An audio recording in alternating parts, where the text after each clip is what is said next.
So let's begin. আমাদের আজকের topic হচ্ছে ডাটা ইন্টারপ্রিটেশন।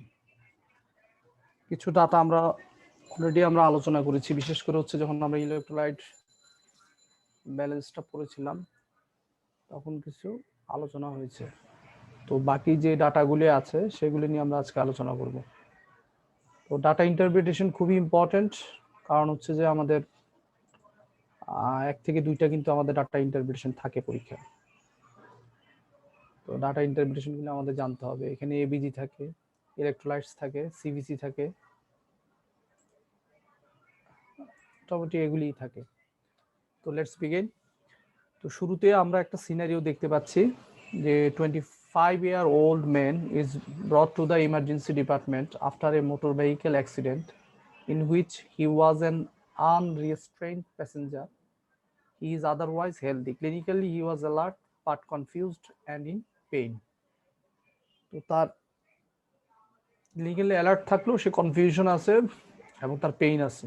ব্লাড প্রেশার পেলাম আমরা হচ্ছে 88/60 millimetre mercury, heart rate 124 per minute, respiratory rate 24 per minute. তো তার ওয়েট হচ্ছে 70 কেজি এবং তার স্কিন হচ্ছে কুল অ্যান্ড ক্লামি। এক্সরেতে রাইট থাই এবং পেলভিক একটা ফ্র্যাকচার পাওয়া গেল। CT scan head, chest and abdomen normal এবং পেলভিসে পাওয়া গেল হচ্ছে কমপ্লেক্স পেলভিস ফ্র্যাকচার। তো তার ল্যাব ইনভেস্টিগেশনে হিমোগ্লোবিন হচ্ছে 9.1 গ্রাম পার ডিএল, প্লাটিলেট হচ্ছে 118, 1,18,000 পার এমএল প্রথম মিন টাইম এবং পার্শিয়াল থ্রোম্বোপ্লাস্টিন টাইম বা এপিটিটি যেটা বলি মাইল্ডলি এলিভেটেড। ল্যাকটেট হচ্ছে 4.2। The patient had received 1500 cc of normal saline from the time of injury to the admission. তো এই সিনারিওতে কি কি আমরা অ্যাবনরমালিটিস দেখতে পাচ্ছি?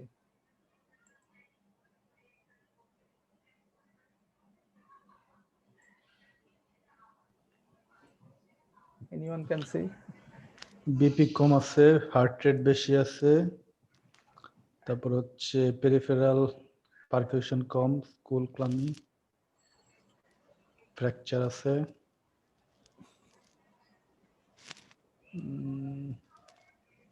হিমোগ্লোবিন কমের দিকে, প্রথম mean time thromboplastin elevated, lactate বেশি আছে। তার মানে সবগুলি ইন্ডিকেট করে কি পেশেন্ট পেশেন্ট শকে আছে, আর যেহেতু হেমোরেজ হচ্ছে সেজন্য এটা হেমোরেজিক শক। নরমালি ল্যাকটেট থাকে হচ্ছে 2, হচ্ছে 4.2। তার মানে হচ্ছে কি পেশেন্টের আমার টিস্যু হাইপোক্সিয়া হচ্ছে, তাই না? হেমোরেজের কারণে আমার শক হচ্ছে, শকের কারণে টিস্যু হাইপোক্সিয়া হচ্ছে, যে কারণে আমার ল্যাকটিক অ্যাসিডোসিস তৈরি হচ্ছে। আর ওইদিকে আমার ঠিক প্লাটিলেটের কাউন্টও আমার 1.5 লাখের নিচে চলে আসছে, হিমোগ্লোবিন কমে আসছে এবং অ্যাক্টিভেটেড পার্শিয়াল থ্রোম্বোপ্লাস্টিন টাইম এবং প্রথম টাইম দুইটাই আমার কি হয়ে গেছে, ইনক্রিজ করছে। তার মানে এগুলো হচ্ছে ইন্ডিকেট করে হচ্ছে আমার হেমোরেজিক শক, পেশেন্ট যেহেতু হেমোরেজ হয়েছে এর আগে। তো এই পেশেন্টের আমরা এস্টিমেটেড ব্লাড ভলিউম কিভাবে বের করব? আমরা জানি যে আমাদের অ্যাডাল্টের ব্লাড ভলিউমটা হচ্ছে 7% অফ বডি ওয়েট। ইউজুয়ালি আমরা এখানে একটা নর্মাল অ্যাডাল্টের 70 ml পার কেজি করে আমরা ব্লাড ভলিউম ধরি। তাহলে এর ওজন যদি 70 কেজি হয় তাহলে আমরা প্রায় 5 লিটার হচ্ছে তার এস্টিমেটেড ব্লাড ভলিউম। তো এই পেশেন্টের ব্লাড ট্রান্সফিউশনের দরকার আছে কিনা? হিমোগ্লোবিন 9.1। নর্মালি তো আমরা হেলদি পেশেন্ট 10 পর্যন্ত আমরা এলাউ করি, বাট এখানে 9.1 আছে। এর আমাদের ব্লাড দেওয়ার প্রয়োজন আছে কিনা, ট্রান্সফিউশনের কোনো প্রয়োজন আছে কিনা? অবভিয়াসলি আমাদের ব্লাড ট্রান্সফিউশনের প্রয়োজন আছে, কারণ হচ্ছে যে যখন অ্যাক্টিভলি ব্লিডিং থাকে তখন তো আমরা এই পেশেন্টের ব্লাড প্রেশারটা আমরা মেনটেন করতেছিলাম কি দিয়ে? মেনটেন করছি হলো আমরা নর্মাল স্যালাইন দিয়ে। এখন নর্মাল স্যালাইন আমরা 1500 ml দেওয়ার পরেও কিন্তু পেশেন্টের ব্লাড প্রেশার কম। তাহলে এর কিন্তু ধরেই নিতে হবে যে আমাদের গ্রেড 3 হেমোরেজিক শক, তার মানে মোর দেন 30 থেকে 40%-এর বেশি তার ব্লিডিং হয়েছে।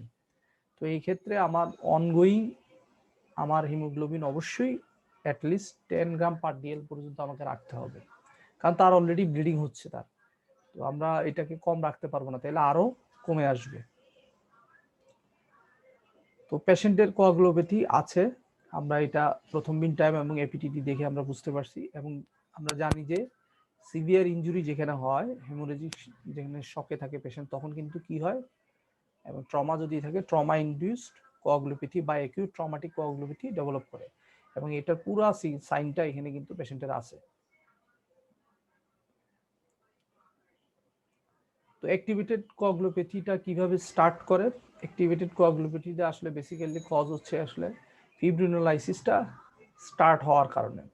নর্মালি কি হয়, আমরা যখন ব্লিডিং শুরু হয়, ব্লিডিং হওয়ার কারণে কি হয়, ব্লিডিংটাকে বন্ধ করার জন্য সেই জায়গায় ক্লট ফর্মেশন হয়। তো এখন লার্জ অ্যামাউন্ট অফ ব্লিডিং যখন হয়, তো লার্জ অ্যামাউন্ট অফ তখন কি হয়, ক্লট ফর্মেশন হয়। তো ক্লট ফর্মেশন মাল্টিপল জায়গায় ক্লট ফর্মেশন হয়, সেই ক্লটগুলিকেও আবার একটা সময় কি করে, যখন কি হয়ে যায়, প্রোটিন সি আমার অ্যাক্টিভেটেড হয়ে যায়, তখন কি করে, সে উল্টা ইনহিবিট করে সে কোয়াগুলেশন ফ্যাক্টর 5 এবং 8। আমরা জানি ফ্যাক্টর 5 এবং 8 দুটেই খুবই ইম্পর্টেন্ট, কারণ এই দুইটা ছাড়া আমাদের কি হয় না, থ্রম্বিন হয় না। এই থ্রম্বিন না হলে কিভাবে ক্লট ফর্মেশন হবে না। তো এটাকে ইনহিবিট করার কারণে আলটিমেটলি কি হয়ে যায়, ডিসফাংশন হয়ে যায় এবং প্লাটিলেটও কমে যায়। দুইটাই মিলায় কিন্তু আলটিমেটলি কি হয়, এই কোয়াগুলোপ্যাথিটা ডেভেলপ করে। তো কোন কোন ফ্যাক্টর আরো বেশি এই ইয়েটাকে মানে এনহ্যান্স করে? মেনলি হচ্ছে অ্যাসিডোসিস এবং হাইপোথার্মিয়া। আমরা এখানে অ্যাসিডোসিস দেখতে পাচ্ছি, তার সাথে আবার পেশেন্ট যদি হাইপোথার্মিক থাকে সেখানে আরো বেশি রিস্ক থাকবে। এবং অনেক সময় আমরা কি করি, নর্মাল স্যালাইন দিয়ে আমরা ব্লাড পাওয়া যায় না, রিসাসিটেশন করতে যাই, ডাইলিউশন করে দিই। এই ডাইলিউশনটাও কিন্তু অনেক সময় কি হয়, এই ট্রমাটিক কোয়াগুলোপ্যাথিটাকে আরো বেশি ওর্স করতে পারে, আরো খারাপের দিকে নিয়ে যাবে। তো কারেন্ট গাইডলাইনটা কি, এটা আমরা আগে আলোচনা করেছি। সবচেয়ে মানে ইম্পর্টেন্ট বা সবচেয়ে মেনটেন হয় যে গাইডলাইনটা, সেটা হচ্ছে যে সাধারণত হচ্ছে যে 1:1:1। তার মানে হচ্ছে যে এফএফপি প্যাক্সেল আর প্লাটিলেটের রেশিও থাকবে 1:1:1। এটা যদি দেওয়া যায় সবচেয়ে বেটার রেজাল্ট পাওয়া যায়। এবং বলা হয়েছে যে 3 আওয়ার্স আফটার ইনজুরির পরে যদি আমরা এটা মেনটেন করতে পারি, তাহলে পেশেন্টের হেমোরেজের কারণে যে ডেথটা হয় সেটা আমরা একেবারে লেস কমন করে ফেলতে পারি। এবার আমরা নেক্সট সিনারিওতে যাই। তো এটা পেশেন্টের হার্ট রেট পেলাম আমরা 105 beat per minute, blood pressure 155/89 millimetre of mercury, saturation 94%, haemoglobin 9.9 gram per dL, haematocrit 29.7%, sodium 120 milli equivalent per litre, potassium 3.2 milli equivalent per litre, calcium 9.1 milligram per dL, blood urea nitrogen 7 milligram per dL, glucose 100 milligram per dL. তো এই পেশেন্টের value আমরা পেলাম কোথায়, post anaesthesia care ইউনিটে 30 minutes post ইউআরবিটি। পেশেন্টকে symptom আমরা কি পেলাম, এক্সট্রিমলি ড্রাউজি এবং নট অ্যারাউজেবল। এবং পোস্ট অপারেটিভ বা পোস্ট অ্যানেস্থেসিয়া কেয়ার ইউনিটে কোনো মেডিকেশন দেওয়া হয়নি, যা দেওয়া হয়েছে আগে। তো এখানে কোনো অ্যাবনর্মালিটিস আছে কিনা এই সিনারিওতে? এটা সবই abnormal। সোডিয়াম কম, হ্যাঁ। সোডিয়াম কম, পটাশিয়াম কম, ব্লাড প্রেশার হার্ট বেশি, রেট বেশি, পালস ব্লাড প্রেশার বেশি, বেশি, হেমোগ্লোবিন পালস কম। বেশি। সিগনিফিকেন্টলি হচ্ছে সবচেয়ে কম হচ্ছে আমার sodium, potassium, sodium, potassium. Sodium এবং পটাশিয়াম। পটাশিয়ামটা অত রিলেটিভলি এত বেশি কম না, কিন্তু সোডিয়ামটা অনেক বেশি, সোডিয়ামটা অনেক কম, অনেক কম। হাইপোনাট্রিমিয়া। তো এখানে আমরা এবং পেশেন্টের মানে ওয়ার্মিং যেটা, সেটা হচ্ছে পেশেন্ট ড্রাউজি এবং নট অ্যারাউজেবল। তার মানে কি, পেশেন্টের সেন্ট্রাল নার্ভাস সিস্টেম ইনভলভ হয়ে গেছে। তো এইটার কারণ কি? এবং আমরা একটা সিনারিও পাচ্ছি যে পেশেন্টের টিউআরবিটি অপারেশন হয়েছে। আমরা জানি যে টার্ট পোস্ট সিনড্রোম। টিউআরবিটি একটা টার্ট সিনড্রোম বলে একটা সিনড্রোম আছে, এটা খুব একটা ইম্পর্টেন্ট সিনড্রোম। এই সিনড্রোমটাও দায়ী হতে পারে। তো আমরা পোস্ট অপারেটিভ ড্রাউজিনেস বা কজ হিসেবে যদি আসে, তো এর কজগুলি কি কি আমরা আমরা জানি যে পরে পরে বিভিন্ন ধরনের ড্রাগ আছে, যেমন লং অ্যাক্টিং যে ড্রাগগুলি আছে, লং একটি যেমন অ্যানেস্থেটিক আছে, বেনজোডায়াজিপিন আছে, এগুলি যদি আমরা ইউজ করি, এগুলির ক্ষেত্রে কি হতে পারে, আমার ড্রাউজিনেস হতে পারে। বা ইভেন লার্জ ডোজ অফ ফেন্টানিলও আমরা যদি বা প্যাথিডিন আমরা ইউজ করি অপারেশনের শেষের দিকে, সেক্ষেত্রেও আমার এই সমস্যা হতে পারে, ড্রাউজিনেস। অথবা লাস্টের দিকে আমরা যদি রিভার্সের আগেই যদি আমরা মাসেল রিল্যাক্সেশন দিয়ে থাকি, সেক্ষেত্রেও কিন্তু হতে পারে। Profound hypoxia, hypercarbia, hypothermia, hypotension, hypoglycaemia, hyperglycaemia, even cerebral যদি কোনো ইনসাল্ট হয়, যেমন হচ্ছে ইসকিমিয়া, হেমোরেজ, বা আগে থেকে যদি টিউমার, ট্রমা, সিজার এগুলি যদি থেকে থাকে, অথবা কোনো কারণে যদি লোকাল অ্যানেস্থেটিক যদি ইন্ট্রাক্রেনিয়াল স্প্রেড হয়ে যায়, সেক্ষেত্রে আমার হতে পারে। আর লাস্টলি যেটা আমরা ইম্পর্টেন্টলি এই সিনারি অনুযায়ী টার্ফ সিনড্রোম, টার্ফ সিনড্রোমে কি হয়, সার্কুলেটর ওভারলোড হয়, হাইপোনেট্রিমিয়া হয়, এবং গ্লাইসিন বা অ্যামোনিয়াম টক্সিসিটির কারণেও এই সিএনএস ডিপ্রেশন হয়। আর এছাড়া হচ্ছে যদি আমরা ইয়া অনুযায়ী দেখি, হাইপোথাইরয়েডিজম, হেপাটিক বা রেনাল অর্গানের যদি এইসব জায়গায় যদি ফেলুর থাকে, সেক্ষেত্রেও কিন্তু পেশেন্ট হাইপোনেট্রিমিয়া ডেভেলপ করতে পারে এবং আমার এই ড্রাউজিনেস বা সিএনএস ডিপ্রেশন হতে পারে। তো এই পেশেন্টের তাহলে আমরা নেক্সটলি আমরা কি করব, নেক্সটলি আমাদের টার্গেট হচ্ছে যে আমাদের সবকিছু ক্লিনিক্যালি অ্যাসেস করা। যেমন পেশেন্টের যেহেতু আমরা হাইপোনেট্রিমিয়া পেয়েছি, তো আমাদের দেখতে হবে যে পেশেন্টের কোনো ডাইলেশনাল হাইপোনেট্রিমিয়া আছে কিনা। ডাইলেশনাল হাইপোনেট্রিমিয়া কি, আমাদের কোনো কারণে যদি আমরা স্যালাইন বেশি দিয়ে দিই, সেখানে যদি ভলিউম বেড়ে যায়, সেটার কারণেও কিন্তু হাইপোনেট্রিমিয়া হতে পারে। অথবা আমাদের যদি ক্যালকুলেশনে বা মেজারমেন্টে যদি ভুল থাকে, সেক্ষেত্রেও আমার এই হাইপোনেট্রিমিয়া ডেভেলপ করতে পারে। এখন প্লাজমা অসমোলারিটি আমরা কিভাবে ক্যালকুলেট করব, এটা প্রায় সময় পরীক্ষায় আসে যে একটা ইলেকট্রোলাইটস দেওয়া থাকলো, আমি প্লাজমা অসমোলারিটি বের করব।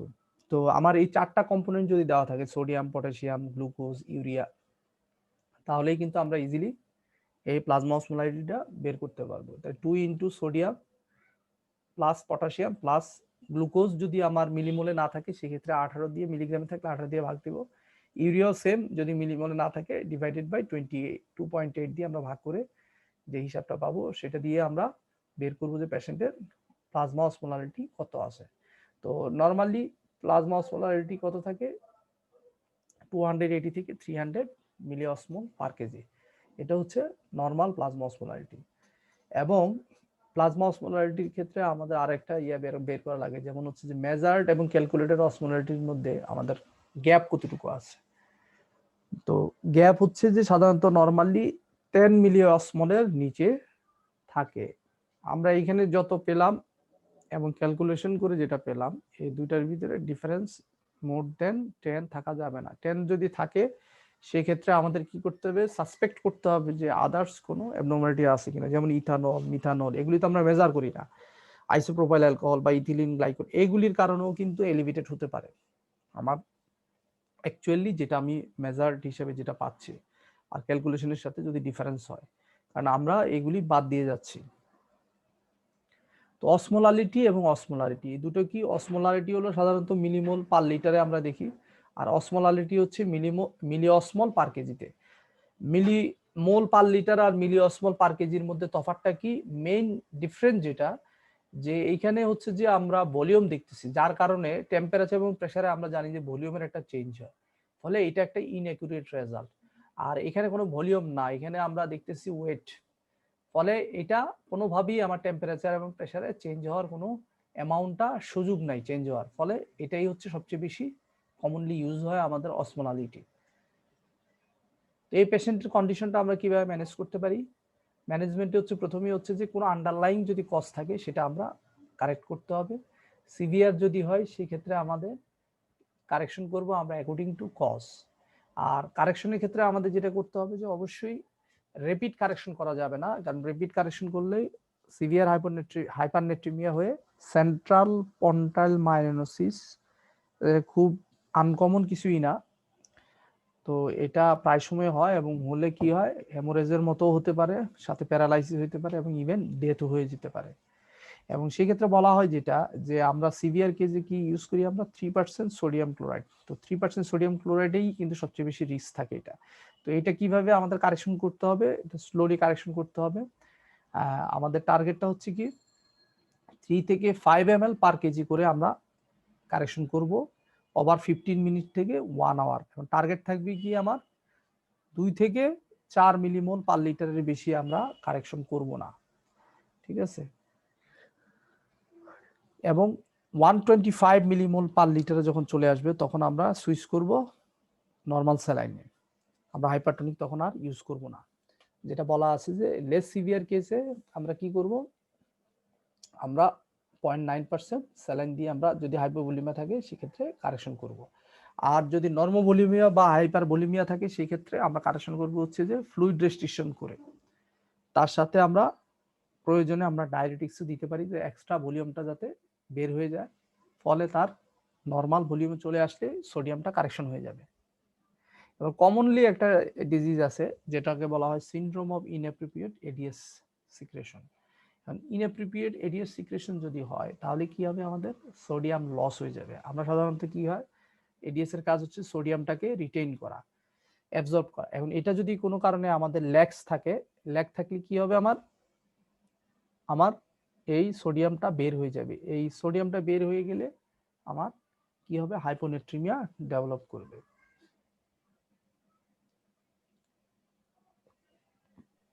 এবার একটা আমরা নেক্সট কেসে আসি, সেখানে কি লেখা আছে, একজন 63 ইয়ার্স ওল্ড ম্যান। মামুন ভাই, এক মিনিট একটু বলি, সিআরটা কি মানে ল্যাগ থাকার কারণে হয় না, নাকি এক্সেসিভ ইনঅ্যাপ্রোপ্রিয়েট ইয়ার কারণে হয়, মানে মানে এক্সেসিভ এডিএইচ সিক্রেশন হওয়ার কারণে হয়? Lag সিয়াদো excessive. এক্সেসিভ না ভাইয়া? হ্যাঁ, আপনি ল্যাগ বললেন তো এজন্য বললাম আর কি। আচ্ছা আচ্ছা। এটা তো এই যে একটা টিউমার লাইক থাকে, অনেক সময় ওই টিউমার থেকে এডিএস সিক্রেশন বাড়ে। এটা এক্সেস এডিএইচ। Access ads. তো এরপরে আমাদের সিনারিওতে কি আছে, যে একটা 63 ইয়ার ওল্ড ম্যান, তার হাইপারটেনশন আছে, ডায়াবেটিস আছে, জেনারেলাইজড উইকনেস আছে, তার হচ্ছে স্মল বাউল রিসেকশন হবে। তো পেশেন্টের ড্রাগের মধ্যে হিস্ট্রির ভিতরে আছে হচ্ছে ফুসেমাইড, মেটোপ্রোলোল এবং এসিটাজোলামাইড। মানে এখানে আমাদের বিটা ব্লকার আছে এবং ডায়াবেটিস আছে। তো ল্যাব ভ্যালুতে দেখা গেল কি পেশেন্টের হার্ট রেট আছে 90, ব্লাড প্রেশার হচ্ছে 105/65, saturation 96%, haemoglobin 11, haematocrit 31%, sodium 130, potassium 2.3, creatinine হচ্ছে 2। তো ইসিজিতে কি পাচ্ছেন এখানে দেখেন তো, ইসিজিটা একটু দেখেন। ইউএভ আছে, ইউএভ আছে, আর হচ্ছে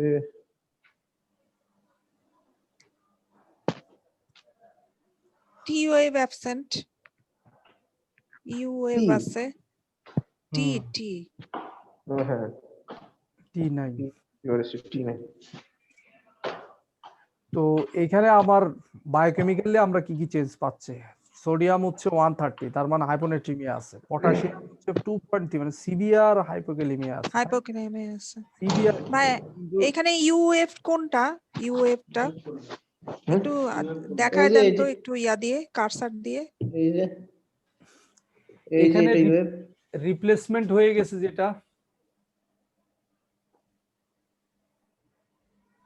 কিউআরএস কমপ্লেক্সের আগের যে একটা গ্যাপের আগেরটা। এটা এটা হ্যাঁ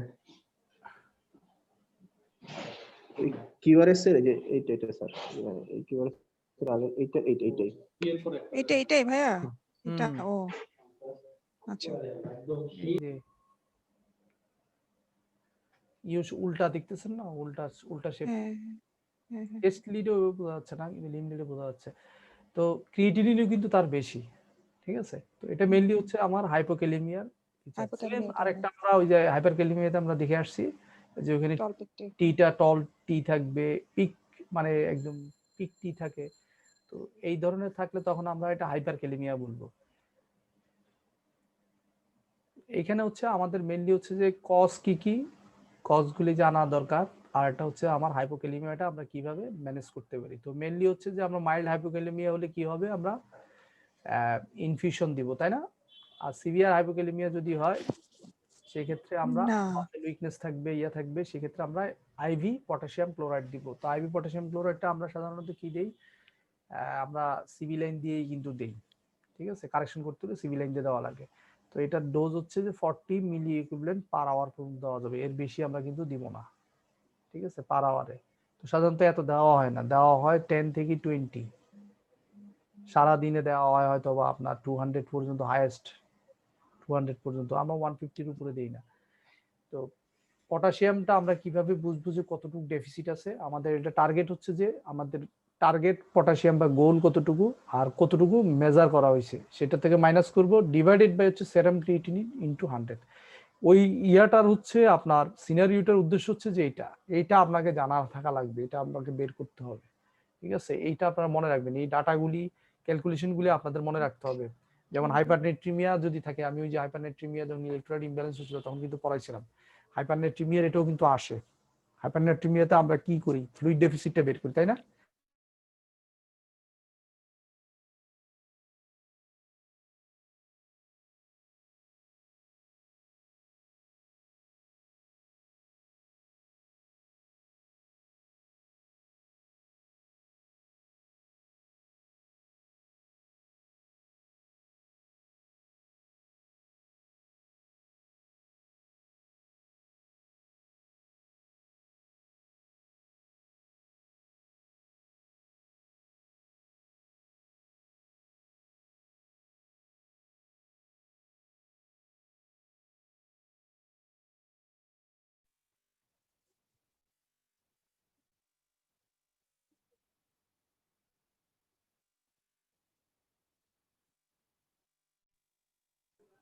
হ্যালো,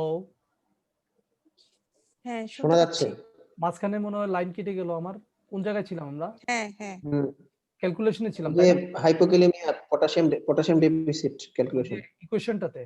তো এই ইকুয়েশনটা কিন্তু মনে রাখবেন আর কি। তো এই ইকুয়েশনটা দিয়ে কিন্তু আমরা বের করব, ঠিক আছে? তো আমরা কতটুকু ডেফিসিট আছে এটা দিতে পারে, ঠিক আছে? কজগুলি আসলে পরীক্ষার হলে ওইভাবে লেখা যায় না, দেয় অনেক সময়, এই আপনার অফিস স্টেশনে থাকবে।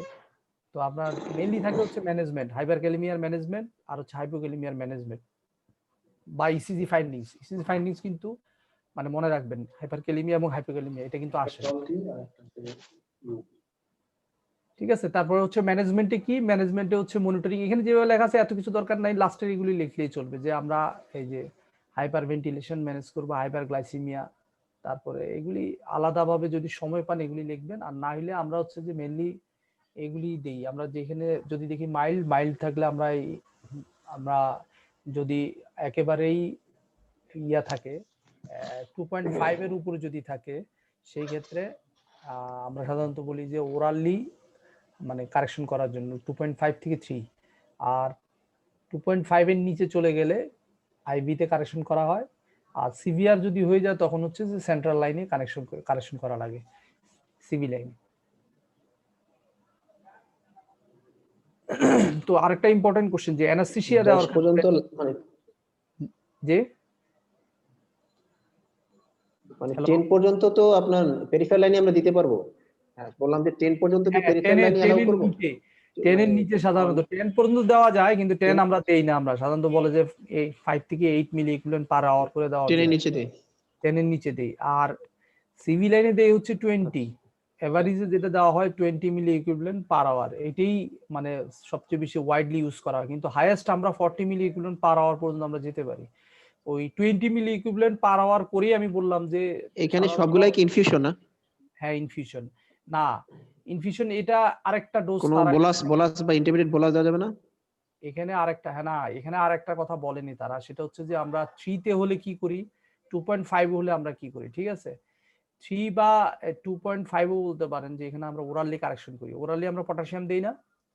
আর 3 এর উপরে থাকলে হচ্ছে যে আমরা ডাব ওয়াটার, ব্যানানা এগুলি আমরা খেতে বলি, ঠিক আছে? এটা এখানে আসেনি, কারণ আমাদের জন্য তো, আমাদের কাছে তো এই ধরনের পেশেন্ট আসবে না, আমাদের কাছে আসবে হচ্ছে যে একটু বেশি হাইপোক্যালেমিয়া নিয়ে, সিনারিওটা ওইভাবে সেট করা। তো এছাড়া আমরা অ্যানাস্থেসিয়াতে সমস্যা কি, আমরা জানি যে সিভিয়ার হাইপোক্যালেমিয়া হলে কি হয়, এরিথমিয়া হতে পারে, ventricular tachycardia, even ventricular fibrillation হতে পারে। তো এটা আমাদের কারেকশন করাটা খুবই জরুরি। আর এছাড়া হচ্ছে যে আমরা বিশেষ করে হচ্ছে ভ্যাসোডাইলেটর বা কার্ডিয়াক ডিপ্রেশন ড্রাগ আমরা যদি ইউজ করি, ইভেন অ্যানাস্থেটিক ড্রাগ ভোলাটাইল, এটা তো কিন্তু মানে কার্ডিও ডিপ্রেশন এফেক্টটা অনেক বেশি থাকে যদি পেশেন্টের হাইপোক্যালেমিয়া থাকে। তো হাইপোক্যালেমিয়াটা কারেকশন করাটা জরুরি। এছাড়া হচ্ছে মাসেল রিল্যাক্সেন্টের অ্যাকশনও কিন্তু প্রলং হয়ে যায়। ইভেন যারা হচ্ছে ডিগক্সিন খায় তাদের ক্ষেত্রে টক্সিসিটি কিন্তু বেড়ে যায়। আর ইনসুলিন থেরাপি যদি দেয় তাহলে পটাশিয়াম লেভেলটা আরো ডিক্রিজ করে, কারণ আমরা জানি যে ইনসুলিন কি করে, পটাশিয়ামটাকে সেলের মধ্যে ঢুকায়, তার মানে প্লাজমাতে আরো পটাশিয়াম কমে যাবে। আর অনেক সময় কি থাকে, হাইপোক্যালেমিয়ার সাথে হাইপোম্যাগনেসিয়ামিয়া থাকে, এই কারণে আমাদের এই ম্যাগনেসিয়াম লেভেলটাও দেখতে হয়, দেখে ম্যাগনেসিয়ামটা কারেকশন করতে হয়। ম্যাগনেসিয়াম কারেকশন না করলে দেখা যায় যে পটাশিয়ামটা কারেকশন হয় না। তারপরের সিনারিও হচ্ছে আমাদের একজন 75-year-old ম্যান, আর্জেন্ট ল্যাপারোটমি হবে, তার স্মল বাউল অবস্ট্রাকশন আছে, তো পেশেন্টের জন্ডিস আছে এবং তার লিভার ফাংশন টেস্ট করা হলো, যেহেতু জন্ডিস আছে, total bilirubin, AST, ALT, alkaline phosphatase, gamma glutamine, glutamyl transferase এবং গ্লুকোজ দেখা হলো।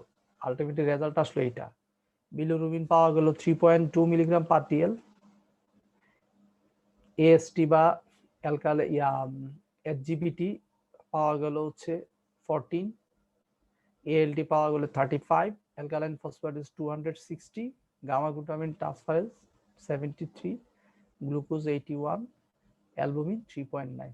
তার মানে এখানে আমরা চেঞ্জ দেখতে পাচ্ছি হচ্ছে অ্যালকালাইন ফসফেটেস আর হচ্ছে গামা গ্লুটামিন ট্রান্সফারেজ, এই দুইটাতে। তো লিভারের এটা কিন্তু প্রায় সময় কিন্তু আসে। হ্যালো, আমাদের কিন্তু প্রায় সময় কিন্তু এটা কিন্তু আসে। তো অনেক সময় দেয় হচ্ছে আমাদের চেঞ্জ থাকে অ্যালবুমিনে, তারপরে থাকে হচ্ছে এএসটি, এএলটি তে চেঞ্জ, তাহলে আমরা এটা ধরে নিব কি লিভার ফেলুর বা হেপাটাইটিস ভাইরাল, হয়তো বা হেপাটাইটিস বি পজিটিভ লিখে দিতে পারে, অথবা আমাদের এরকম অ্যালকালাইন ফসফেটেস বা গামা গ্লুটামিন ট্রান্সফারেজ বেশি থাকবে, বাকিগুলি দেখা যায় যে কম থাকবে। আবার অনেক সময় দেখা যায় যে বিলিরুবিনটা থাকে অনেক বেশি, যেটা আমরা অবস্ট্রাকটিভ জন্ডিসে আমরা দেখি অ্যালকালাইন ফসফেটেস অনেক বেড়ে যায় এবং বিলিরুবিনও অনেক বেড়ে যায়। তো এগুলি আমাদের দেখতে হবে।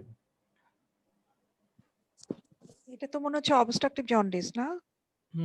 অবস্ট্রাকটিভ অ্যালকালাইন ফসফেটেস বেশি আর বেশি, গামা গ্লুটামিন ট্রান্সফারেজ বেশি। Obstructive jaundice.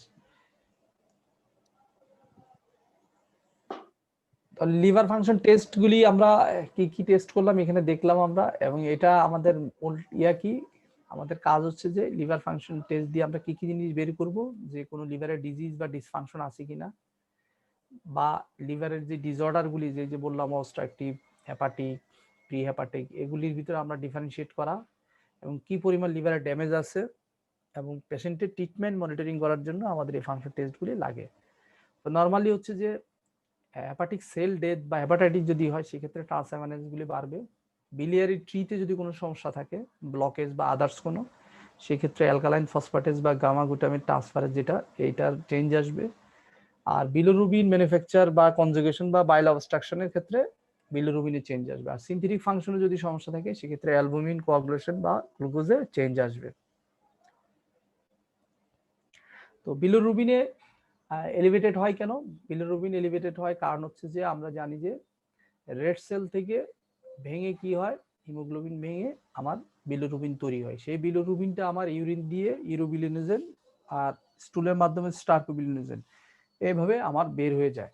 যদি কোনো কারণে অবস্ট্রাকশন থাকে, এই কনজুগেশনটা না হতে পারে, সেক্ষেত্রে আমার কি হবে, বিলিরুবিনটা ইনক্রিজ করবে। আর এএসটি, এএলটি কেন বাড়ে? এএসটি, এএলটি সাধারণত কি হয়, ট্রান্সঅ্যামাইনেজ এর কাজ হচ্ছে কি, এটা হচ্ছে সাধারণত এটা হলো প্যারেনকাইমাল সেল, লিভার প্যারেনকাইমাল সেলের মাধ্যমে যদি যখন ড্যামেজ হয় তখন এই পারমিবিলিটিটা ইনক্রিজ করে, ফলে দেখা যায় যে হেপাটোসাইট থেকে এই সিস্টেমিক সার্কুলেশনে তখন এই এইচজিবিটিটা চলে আসে। সাধারণত এটা আরো কার্ডিয়াক মাসল বা স্কেলেটাল মাসল থেকেও আসে, তবে সিগনিফিকেন্টলি হচ্ছে যে লিভার ইনজুরিতে এটা বাড়ে, অন্যান্য জায়গায় এত বেশি বাড়ে না।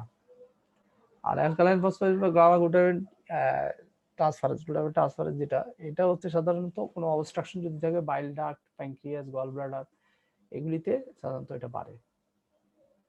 আর ব্লাড গ্লুকোজ কেন? ব্লাড গ্লুকোজ সাধারণত লিভার ড্যামেজে কি হয়, ব্লাড গ্লুকোজটা কিন্তু ফল করে যায়, কারণ আমরা জানি যে হেপাটিক গ্লুকোনিওজেনেসিসটা বন্ধ হয়ে যায় লিভার ফেলিউর হয়ে গেলে, ফলে কি হবে, গ্লুকোজ প্রোডাকশন আদার সোর্স থেকে নন কার্বোহাইড্রেট সোর্স যেটা সেটা বন্ধ হয়ে যায়, ফলে দেখা যায় কি আমার গ্লুকোজটা কমে যায়।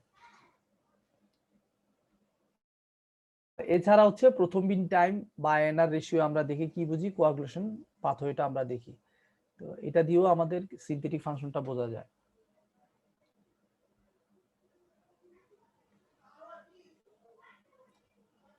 এরপরে নেক্সট আমরা সিনারিওতে যদি আসি, এ 36-year-old gentleman is admitted to the intensive care unit following major trauma secondary to a road traffic accident. তো রিসাসিটেশন হলো, তার ইমার্জেন্সি সার্জারি হবে, তো তার লাগবে হচ্ছে 20 units blood transfusion. 6 hours following admission is noted that he is bleeding from wound and line puncture site. এই রেজাল্টটা পাওয়া গেল, তার 20 ব্যাগ মানে হিউজ ব্লাড ট্রান্সফিউশন হয়েছে তার। এরপরে দেখা গেল কি পোস্ট অপারেটিভ ওয়ার্ডে এসে আপনি দেখতে পেলেন কি পেশেন্টের ব্লিডিং শুরু হয়ে গেছে, ঠিক আছে। তো তার বোঝাই যাচ্ছে তার ডিএসি ডেভেলপ করছে। তো হিমোগ্লোবিন দেখেন, হিমোগ্লোবিন কমে যাচ্ছে, প্লাটিলেট 46,000, প্রথম মিন টাইম অনেক বেড়ে গেছে 33 second, INR 3.3, activated partial thromboplastin time অনেক বেশি 102, ফিব্রিনোজেন কমে আসছে, ডি ডাইমার অনেক বেড়ে গেছে 1026, মানে হিউজ, তার পুরোপুরি ডিআইসি ডেভেলপ করে গেছে। তো কখন আমরা বলবো থ্রম্বোসাইটোপেনিয়া, যখনই আমার 1.5 লাখের নিচে চলে আসবে প্লাটিলেট কাউন্ট, তখন আমরা এটাকে বলি থ্রম্বোসাইটোপেনিয়া। এর মেইন কজ কি, একটা হতে পারে আমার প্লাটিলেটের প্রোডাকশন ডিক্রিজ হয়েছে, অথবা আরেকটা হচ্ছে প্লাটিলেটের সার্ভাইভাল ডিক্রিজ করছে। এছাড়া আরো কিছু কজ পাওয়া যায়, যেমন হচ্ছে হাইপারস্প্লেনিজমে সিকুইস্ট্রেশন হয়ে যায়, তার মানে কি স্প্লিনের মধ্যে আটকা পড়ে যায়, সেক্ষেত্রেও প্লাটিলেট আর সার্কুলেশন পাওয়া যায় না। এছাড়া আমরা ম্যাসিভ ব্লাড ট্রান্সফিউশনের কারণে স্টোর ব্লাড দিলে সেখানে কি হতে পারে, প্লাটিলেট থাকে না, ফলে কি হয়, ডাইলেশনাল থ্রম্বোসাইটোপেনিয়া হয়ে যায়। তো এই পেশেন্টের লো প্লাটিলেটের কজ কি, কনজাম্পশন কোয়াগুলপ্যাথি, আমরা জানি না এটা। ডিআইসিতে কি হয় জানেন নাকি কেউ, বলেন তো দেখি, ডিআইসিতে কিভাবে ডেভেলপ করে? কনজাম্পশন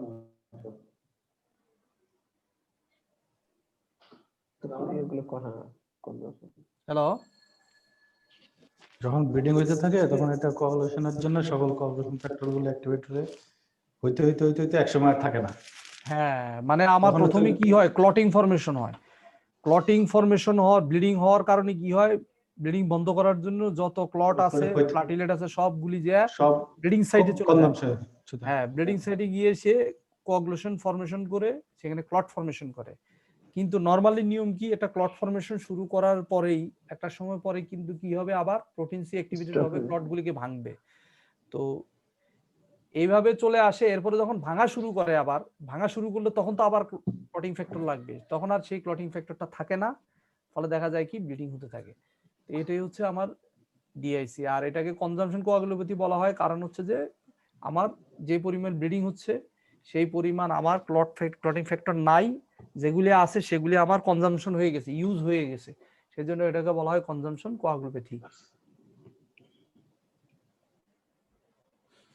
তো আমরা কিভাবে এটা করব, ডায়াগনোসিস করব, আমাদের প্লাটিলেট কাউন্টটা থাকবে একেবারে ডিক্লাইনিং, খুব দ্রুত দেখবেন যে এটা এফটিপি ডিডাইমার, প্রথম বিন টাইমটা প্রলং হবে, অ্যাক্টিভেটেড পার্শিয়াল থ্রম্বোপ্লাস্টিন টাইমটা বাড়বে, ফিব্রিনোজেন পাবো আমরা লো, এবং এফডিপি ডিডাইমার অনেক বেশি ইনক্রিজ করবে। এই কয়েকটা ফিচার দেখলেই কিন্তু আমরা ডিআইসি ডায়াগনোসিস করতে পারবো। এছাড়া এখন যেটা করা হয় থ্রম্বোইলাস্টোগ্রাফি, জি, থ্রম্বোইলাস্টোগ্রাফিটা এখন হচ্ছে নতুন, কিন্তু আমাদের ওল্ড থিওরি কিন্তু এটা একদম মুখস্থ রাখবেন, যে আমরা এই পাঁচটা দেখলে কিন্তু আমরা বলতে পারি যে পেশেন্টের ডিআইসি ডেভেলপ করেছে।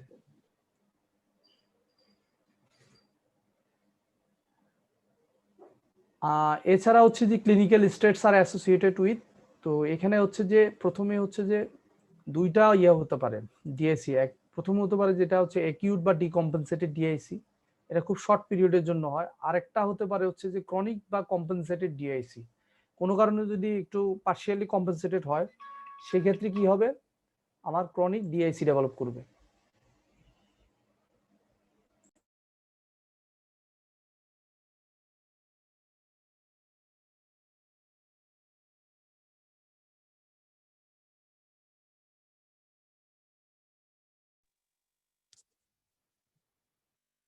ক্রনিক ডিআইসির ব্যাপারটা বুঝি নাই।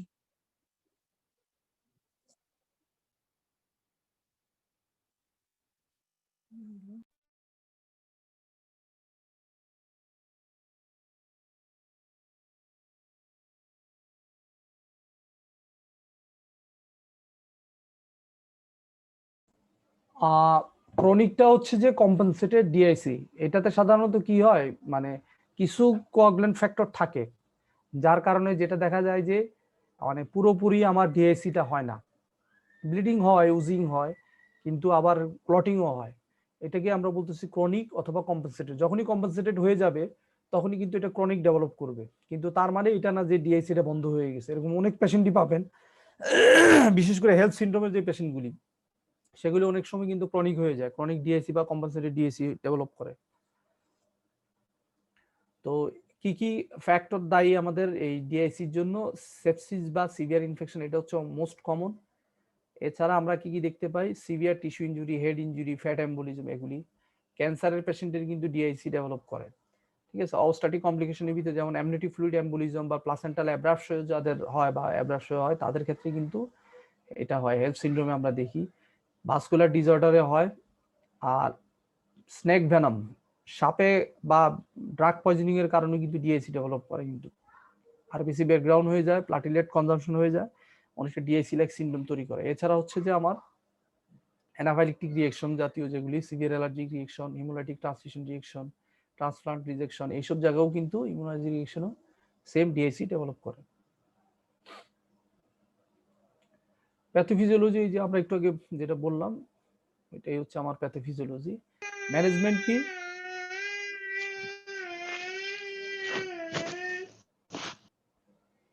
ম্যানেজমেন্টটা কি আমাদের? ম্যানেজমেন্টটা হচ্ছে আমাদের আন্ডারলাইং কজ যদি পাই আমরা, সেই কজটা আমরা ট্রিটমেন্ট করব, আর পাশাপাশি হচ্ছে সাপোর্টিভ থেরাপি বা ব্লাড কম্পোনেন্ট আমরা দিব। তো আমরা ডিআইসিটা হচ্ছে যত অ্যাকিউটলি ম্যানেজ করা যায় বা যত দ্রুত ম্যানেজ করা যায়, ততই এটার রেজাল্টটা, আউটকামটা তত ভালো। যেমন ডিআইসির পিছনে সবচেয়ে বেশি দায়ী হচ্ছে কি আমরা পাই? সেপ্টিসেমিয়া। তো আমরা সেপ্টিসেমিয়ার যদি অ্যাগ্রেসিভ ম্যানেজমেন্ট করি তাহলে আমার ডিআইসি রিস্কটা কমে যাবে।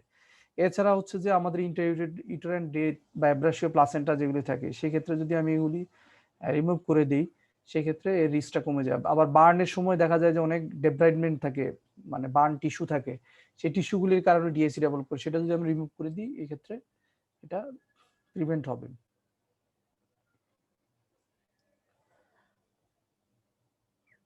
আর আমরা এইভাবে কিভাবে ম্যানেজ করব, এটাও আমরা আগে আলোচনা করেছি, তারপরেও আমরা একটু ওভারভিউ করি। যেমন আমরা এফএফপি দিব, সাধারণত হচ্ছে 10 থেকে 15 ml পার কেজি করে আমরা দিই। এবং এটা টার্গেটটা কি? আইএনআর হচ্ছে 1.5 এ রাখবো আমরা। আইএনআর এবং ইয়ার রেশিও, যেটা এপিডিটি রেশিও, আমাদের রেশিওটা থাকবে 1.5 এর নিচে। আর প্লাটিলেট কাউন্টের ক্ষেত্রে বলা হয় যেটা, আমরা সাধারণত হচ্ছে 75,000 নিচে গেলে, যদি পেশেন্টের ব্লিডিং থাকে, সেই ক্ষেত্রে আমরা প্লাটিলেট দিব। আর টার্গেটটা কি আমাদের? আমাদের টার্গেট হচ্ছে 30 থেকে 50,000 প্রত্যেকটা প্লাটিলেট ইউনিট দেওয়ার পর আমার প্লাটিলেটটা বাড়ানো। এটা সাধারণত প্লাটিলেট কনসেন্ট্রেট দিলে, তো বাড়ে না, প্লাটিলেট অ্যাফেরেসিস বলে। প্লাটিলেট অ্যাফেরেসিস দিলে সাধারণত 30 থেকে 50,000 বাড়ে, আর প্লাটিলেট কনসেন্ট্রেট দিলে 5 থেকে 10,000 বাড়ে। আর ক্রায়োপ্রিসিপিটেট দিলে সবচেয়ে ভালো, কারণ ক্রায়োপ্রিসিপিটেটে যেটা থাকে সেটা হচ্ছে ফিব্রিনোজেন। এই ফিব্রিনোজেন থাকার কারণে বা আরো কিছু ক্লটিং ফ্যাক্টর থাকে, যেটার কারণে দেখা যায় যে রেজাল্টটা ভালো পাওয়া যায়। তো সাধারণত 1.5 গ্রাম পার লিটারের নিচে যদি আমরা পাই, সেই ক্ষেত্রে ক্রায়োপ্রিসিপিটেট দেওয়ার জন্য বলা হয়। স্ট্যান্ডার্ড হচ্ছে যে 2 ব্যাগের ক্রায়োপ্রিসিপিটেট দিলে সাধারণত 0.5 থেকে 1 গ্রাম পর্যন্ত ইনক্রিজ করে। আর এখন ইদানিং যেটা হেপারিন দিয়েও দেখা গেছে যে হেপারিন দিলেও এই ডিআইসি তে ভালো রেজাল্ট আসে, তবে এটা এখনো আরো ক্লিনিক্যাল ট্রায়ালের প্রয়োজন আছে। তো সাধারণত এই কি কি কমপ্লিকেশন ডেভেলপ করে আমরা এগুলি জানি সব, এগুলি পড়ে নেবেন যে আমাদের আর্লি কমপ্লিকেশন কি, লেট কমপ্লিকেশন কি আমাদের এই হিউজ মেসিভ ব্লাড ট্রান্সফিউশনের। তো প্রথম বিন টাইম কি, আইএনআর কি? আইএনআর তো জানি আমরা একটা ইন্টারন্যাশনাল নরমালাইজ রেশিও, ঠিক আছে। তো নরমালের সাথে আমার প্রথম বিন টাইম আমি যেটা পাইলাম আর যেটা নরমাল, এই দুইটার ভিতরে যে রেশিওটা করা হয় সেটাই হচ্ছে আইএনআর। এই আইএনআরটা দেখেই ড্রাগের ডোজ ঠিক করা হয় ওয়ারফেরিনের। এরপরের সিনারিওতে আমরা যাই। সিনারিওতে আমাদের পাচ্ছি যে একটা 36 year old woman present to the emergency room with severe abdominal pain, nausea, vomiting, anorexia এবং সমনোনেস আছে। তো তার এবিজি করে আমরা পিএইচ পেলাম 7.20, পিসিউ2 হচ্ছে 35 মিলিমিটার মার্কারি, পিও2 হচ্ছে 68 মিলিমিটার মার্কারি। তার ল্যাবরেটরি ভ্যালু হচ্ছে সোডিয়াম 130 মিলি ইকুইভ্যালেন্ট পার লিটার, ক্লোরাইড হচ্ছে 80, বাইকার্বনেট হচ্ছে 10। এটা একটা এবিজি। সেই এবিজিটা দেখে আমাদের ডায়াগনোসিস করতে হবে। এই এবিজিটা কিন্তু খুবই কমপ্লেক্স একটা এবিজি, একটা এবিজির ভিতরে সবকিছু রেজাল্ট আছে। বলেন তো এখানে কি কি চেঞ্জ আছে? মেটাবলিক অ্যাসিডোসিস, বাইকার্বনেট কম, অনেক বাইকার্বনেট কম আর অক্সিজেন ঠিক পিএইচটা আছে, কম, অ্যাসিডোসিস একটা এবিজি যদি দেখি আমরা, এবিজি ক্লোরাইড, কিভাবে দেখি? বাইকার্বনেট কম, পিএইচও কম, ক্লোরাইড পিকো কম। কম, এবিজিটা আমরা কি করি, প্রথমে শুরুতে দেখি পিএইচটা, তাই না? পিএইচ মনে হয় এটা মেটাবলিক অ্যাসিডোসিস মনে হয়। আচ্ছা, পিএইচটা দেখি, তাই না? আমরা পিএইচটা দেখে আমরা প্রথমে জি জি আইডেন্টিফাই জি করি কি জি ভাইয়া, অ্যাসিডোসিস, অ্যাসিডোসিস না অ্যালকালোসিস। তার মানে এটা অ্যাসিডোসিস পিএইচ না আছে অ্যালকালোসিস, 7.20, তাহলে এটা কি হুম। এটা অ্যাসিডোসিস। অ্যাসিডোসিস এরপরে আমাদের টার্গেটটা কি, এটা কি মেটাবলিক অ্যাসিডোসিস না নাকি রেসপিরেটরি অ্যাসিডোসিস, রেসপিরেটরি? তাই না? সেজন্য আমরা এটা হ্যাঁ কি দেখি, আমরা মেটাবলিক, পিসিউ2 দেখি। পিসিউ2 তে আমরা দেখতেছি কি 35 মিলিমিটার মার্কারে, তার মানে এটা মোটামুটি ঠিক আছে। নরমাল আর কি। নরমাল রেঞ্জে আছে। আচ্ছা নরমাল, তার মানে পিসিউ2 নরমাল। তাইলে এরপরে আমরা কি দেখবো, এটা মেটাবলিক, এটা আনকম্পেনসেটেড, বাইকার্বনেট এটা বাইকার্বনেটে দেখবো। তো বাইকার্বনেট 10 পেলাম, তার মানে এটা এটা হচ্ছে আনকম্পেনসেটেড, মেটাবলিক। তো মেটাবলিক দেখার পরে আমাদের টার্গেটটা কি, এটা কম্পেনসেশন হয়েছে কিনা, কম্পেনসেটেড না, পার্শিয়ালি কম্পেনসেটেড না আনকম্পেনসেটেড, ঠিক আছে? তো মেটাবলিক অ্যাসিডোসিস সাথে থাকবে কি রেসপিরেটরি অ্যালকালোসিস। তাহলে আমরা কি রেসপিরেটরি অ্যালকালোসিস পাচ্ছি না। 35 এর নিচে যদি থাকতো তাহলে এটা আমরা বলতাম কি, এটা রেসপিরেটরি অ্যালকালোসিস, তাই না? অ্যালকালোসিস। এখানে আমরা হ্যাঁ। রেসপিরেটরি কম্পেনসেট অ্যাসিডোসিস, তার হয়েছে, মানে এটা কি, এটা হচ্ছে কম্পেনসেটেড, আনকম্পেনসেটেড হ্যাঁ, অথবা এটা কম্পেনসেটেড না। পার্শিয়ালি, কম্পেনসেটেড হলে তো এটা রেসপিরেটরি অ্যালকালোসিস হইতো। এটা কম্পেনসেটেড না। কম্পেনসেটেড হলে সবসময় কি হবে, আমার কমে যায় তো, মেটাবলিক অ্যাসিডোসিস থাকলে রেসপিরেটরি অ্যালকালোসিস থাকবে, ঠিক আছে? পিসিও2 টা কমে যায় তো, কমে যদি এটা যায়, কমে কম্পেনসেটেড যাওয়াটাই হতো। হচ্ছে স্বাভাবিক। এটা কিন্তু স্বাভাবিক না, ঠিক আছে? 35 আছে, কারণ কি, সে এখানে আনকম্পেনসেটেড। এটা আইদার এটা আনকম্পেনসেটেড অথবা এটা পার্শিয়ালি কম্পেনসেটেড। এখন পার্শিয়ালি কম্পেনসেটেড না আনকম্পেনসেটেড, সেটার জন্য আমাকে দেখতে হবে ওই যে সূত্র আছে না, একটা ইকুয়েশন আছে না, হ্যাঁ ইকুয়েশন আছে, আমাকে ক্যালকুলেশন করে দেখতে হবে, বাইকার্বনেটের সাথে গুণ দিয়ে দেখতে হবে যে আমাকে কত কার্বন ডাই অক্সাইড বাড়ার কথা। সেটা যদি না বাড়ে তাহলে আমি বুঝতে পারবো যে কাছাকাছি যদি থাকে পার্শিয়ালি, আর যদি কাছাকাছি না থাকে সেক্ষেত্রে হচ্ছে আনকম্পেনসেটেড। আচ্ছা ভাইয়া, হ্যাঁ। এই পার্শিয়ালি বা ইয়া না গিয়া আমরা শুধু মানে কম্পেনসেটেড আর আনকম্পেনসেটেড এর মধ্যে থাকলে কি নাম্বার পাবো না? মানে পাবেন, কারণ এত জটিল এত জটিল তো না। মানে ডায়াগনোসিস করতে পারবো না মনে হয় অত তাড়াতাড়ি ইয়ের মধ্যে। জাস্ট হচ্ছে গিয়ে কোনটা অ্যাসিডোসিস মানে ওইটা আর কি মেইনটা এরপরে ধরে দেখেন, তারপরে আমরা হয় কম্পেনসেটেড না আনকম্পেনসেটেড, তাহলে এখানে তো হয়ে আরো যায়। ঝামেলা আছে, এখানে আরো ঝামেলা আছে। ঝামেলা আছে তো। সাধারণত কি হয়, হাইপারক্লোরিমিক মেটাবলিক অ্যাসিডোসিস, এখানে দেখেন যে হাইপোক্লোরিমিক, ক্লোরিনের ইয়া কিন্তু কম, ঠিক আছে? সোডিয়ামও কিন্তু কম, আইসোলেটেড সোডিয়াম ক্লোরাইড দুটাই কিন্তু কম। তাহলে এটা হচ্ছে আমরা এতক্ষণ যেটা আলোচনা করলাম, এইটা হচ্ছে গ্যাপটা, তাই না? এখন বাদ গেছে যেটা, সেটা হচ্ছে কি, আমাদের মেটাবলিক অ্যাসিডোসিস হলে আমাদের কি বের করতে হবে, যে অ্যানায়ন গ্যাপটা দেখতে হবে, ঠিক আছে? এই যে এখানে আমরা ক্লোরাইড কম দেখলাম, অ্যানায়ন গ্যাপ কিন্তু এখানে কিন্তু কম। নরমালি কি হবে, ক্লোরিনটা বেশি থাকার কথা, তাই না? আমি যদি একেবারে শিওর হতে চাই যে এটা মেটাবলিক অ্যাসিডোসিস কিনা, সেখানে কিন্তু আমার ক্লোরিনটা যদি বেশি থাকতো আমি শিওর হয়ে যেতাম। এটা কিন্তু শিওর না যে এটা সিম্পল মেটাবলিক অ্যাসিডোসিস, ঠিক আছে? কারণ অ্যানায়ন গ্যাপটা কিন্তু এখানে কমে গেছে। তো এখানে দেখেন, তাহলে একটা সিম্পল অ্যাসিড বেস ডিসঅর্ডার হইতে হলে কি হইতে হবে, আমাকে এই ভ্যালুটা থাকবে হচ্ছে যে আমার টার্গেটটা থাকবে কি, মেটাবলিক অ্যাসিডোসিস, তার সাথে কি থাকবে, রেসপিরেটরি অ্যালকালোসিস। তাইলে আমি বুঝবো যে এটা কি সিম্পল অ্যাসিড বেস ডিসঅর্ডার। আমরা এখানে কি পেয়েছি, পিএস হচ্ছে less than 7.4, তার মানে এটা কি অ্যাসিডোসিস। বাইকার্বনেট পেয়েছি 24 এর নিচে, তাহলে এটা কি মেটাবলিক অ্যাসিডোসিস, এটা শিওর হয়ে গেল। এবার আমরা অ্যানায়ন গ্যাপ কারেকশন করলাম, মানে হিসাবে আসলাম। অ্যানায়ন গ্যাপটা আমরা কিভাবে দেখি, আমরা মেজার্ড অ্যানায়ন যেগুলি আছে সেগুলিকে আমরা বাদ দিব কোথায় থেকে, মেজার্ড ক্যাটায়ন থেকে। মেজার্ড ক্যাটায়ন কোনটা, আমাদের সোডিয়াম। এখন সোডিয়াম এখানে আমরা পেলাম কত 130, এর থেকে আমরা বাদ দিলাম হচ্ছে 80, আর হচ্ছে বাইকার্বনেট হচ্ছে 10, তাহলে আমার কত আসতেছে 40 মিলি ইকুইভ্যালেন্ট। নরমাল অ্যানায়ন গ্যাপ কত 8 থেকে 12 মিলি ইকুইভ্যালেন্ট পার লিটার, তার মানে অ্যানায়ন গ্যাপটা হচ্ছে হাই, তাই না? এটা হাই অ্যানায়ন গ্যাপ। তো এই ধরনের হাই অ্যানায়ন গ্যাপ সাধারণত কোথায় থাকে, স্টারভেশনে অথবা ডায়াবেটিক কিটোএসিডোসিস।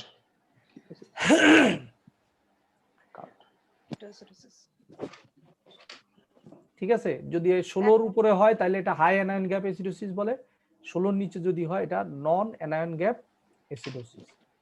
ল্যাকটিক অ্যাসিডোসিসেও এটা তো কি হয়। 16 না 12 ধরবো? না 12 হচ্ছে রেঞ্জ, কিন্তু রেঞ্জ রেঞ্জ 12 থেকে 20 যখন পর্যন্ত রেঞ্জ, অ্যানায়ন এটা গ্যাপ অ্যাসিডোসিস বলা হয় তখন 16 এর উপরে বলতে হয়, উপরে অথবা নিচে, ওটা হচ্ছে রেঞ্জ, ল্যাকটিক নরমালের রেঞ্জ। অ্যাসিডোসিসেও তো হয় ভাইয়া, তাই না?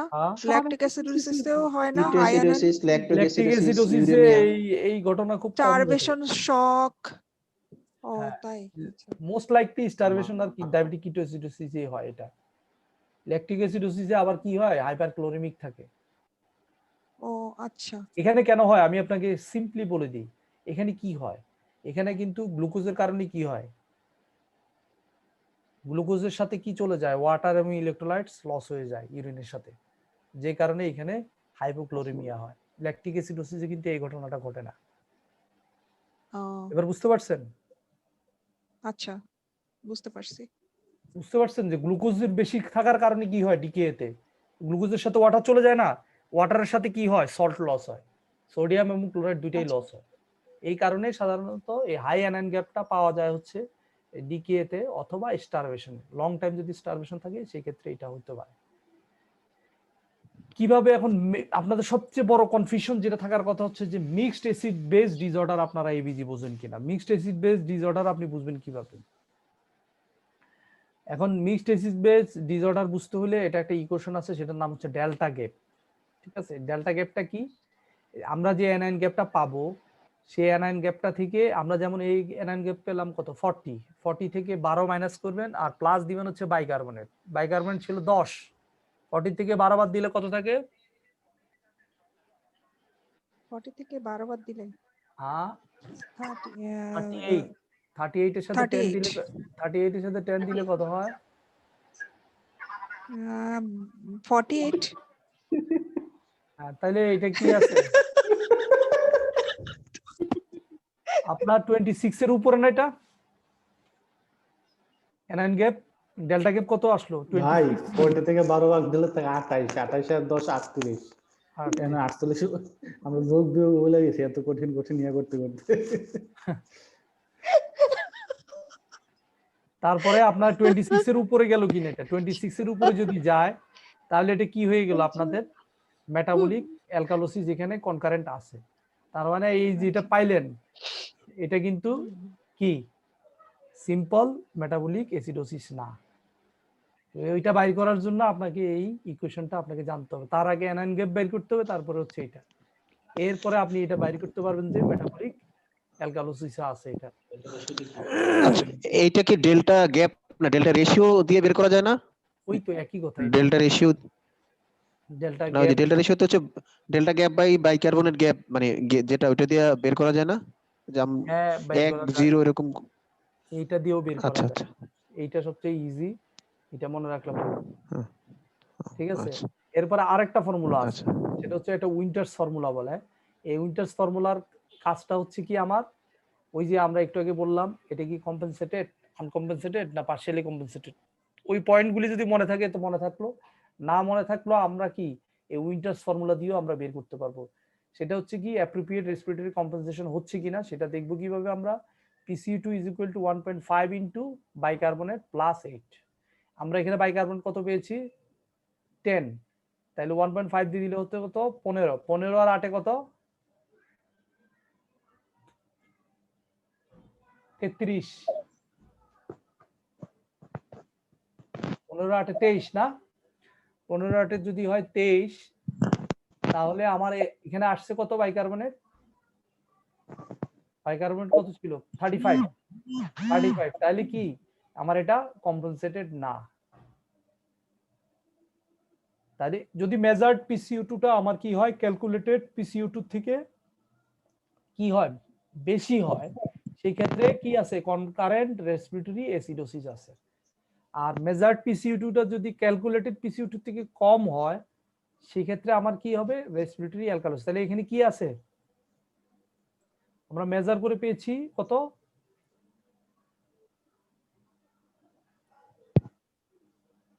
আরে 33 33 কেন পেয়েছি আমরা, 23 পাইছি। 15 আর 8 23।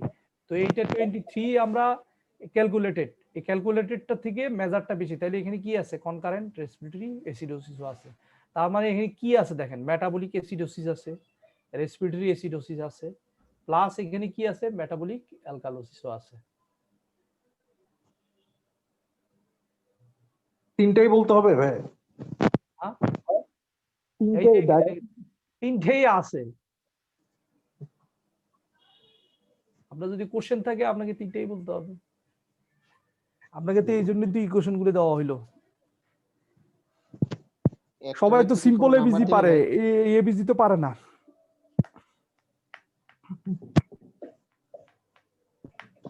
ঠিক আছে, বের করতে পারবেন? ক্যালকুলেশন কখন করব ভালো লাগতেছে, এই ক্যালকুলেশন করতে করতে তো সময় শেষ। আরে ভাই এত জটিল এবিজি আসবে না আপনাদের, আপনার টেনশন করার কিছু নেই, কিন্তু তাই আপনার ভাই জানা আর থাকা লাগবে, পড়ায় না, মাথা জানা থাকা ঘুরতেছে লাগবে তো। আপনাদের। এবিজি কিন্তু জানতে হয় আমাদের, আরো কয়েকটা আছে ইম্পর্টেন্ট জিনিস জানতে হয়, এগুলি আসে পরীক্ষা। এবিজি হচ্ছে না এত মাস্ট থাকবে। কঠিনটা না আসলে ভাই, কঠিনটা একেবারে বাদ দেন না। সহজটাও আসে না, একেবারে সহজটাও আসে না। আপনাকে এইভাবে না বলতে পারলো, আপনি আনকম্পেনসেটেড, পার্শিয়ালি কম্পেনসেটেড বলতে হবে আপনাকে। ম্যাডাম এগুলো আসে পড়তে এগুলো হবে। পরীক্ষা আসে, এবং আপনি ওসপি স্টেশনে যাওয়ার পরে বলবেন যে মাথা ঘুরাচ্ছে কেন। আপনারা যদি এখন থেকে প্র্যাকটিস না করেন বিপদে পড়বেন। এই ডাটা এগুলি কার্ভ তো এখনো ইয়েই হয় না, কার্ভ চলে গেছে। ক্যালকুলেটর কি থাকবে এখানে? কি ক্যালকুলেটর থাকবে এখানে? এটা কি ক্যালকুলেটর দরকার আছে? হ্যাঁ, ওই সময় তো ওই যে 38,048 বানাই ফেলবো।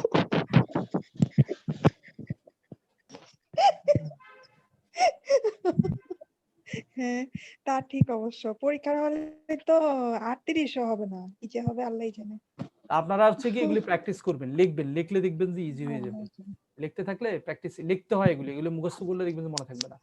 এরপর হচ্ছে মেটাবলিক ইকুয়েশন গুলি লিখবেন, মানে খাতায় লিখে ও যে কোনো calculation গুলি না? আচ্ছা, এবিজি নেট আছে একটা, বুঝতে পারছেন, গুগলে গেলে এবিজি আছে, জাস্ট এবিজি ক্যালকুলেশন শিখবেন।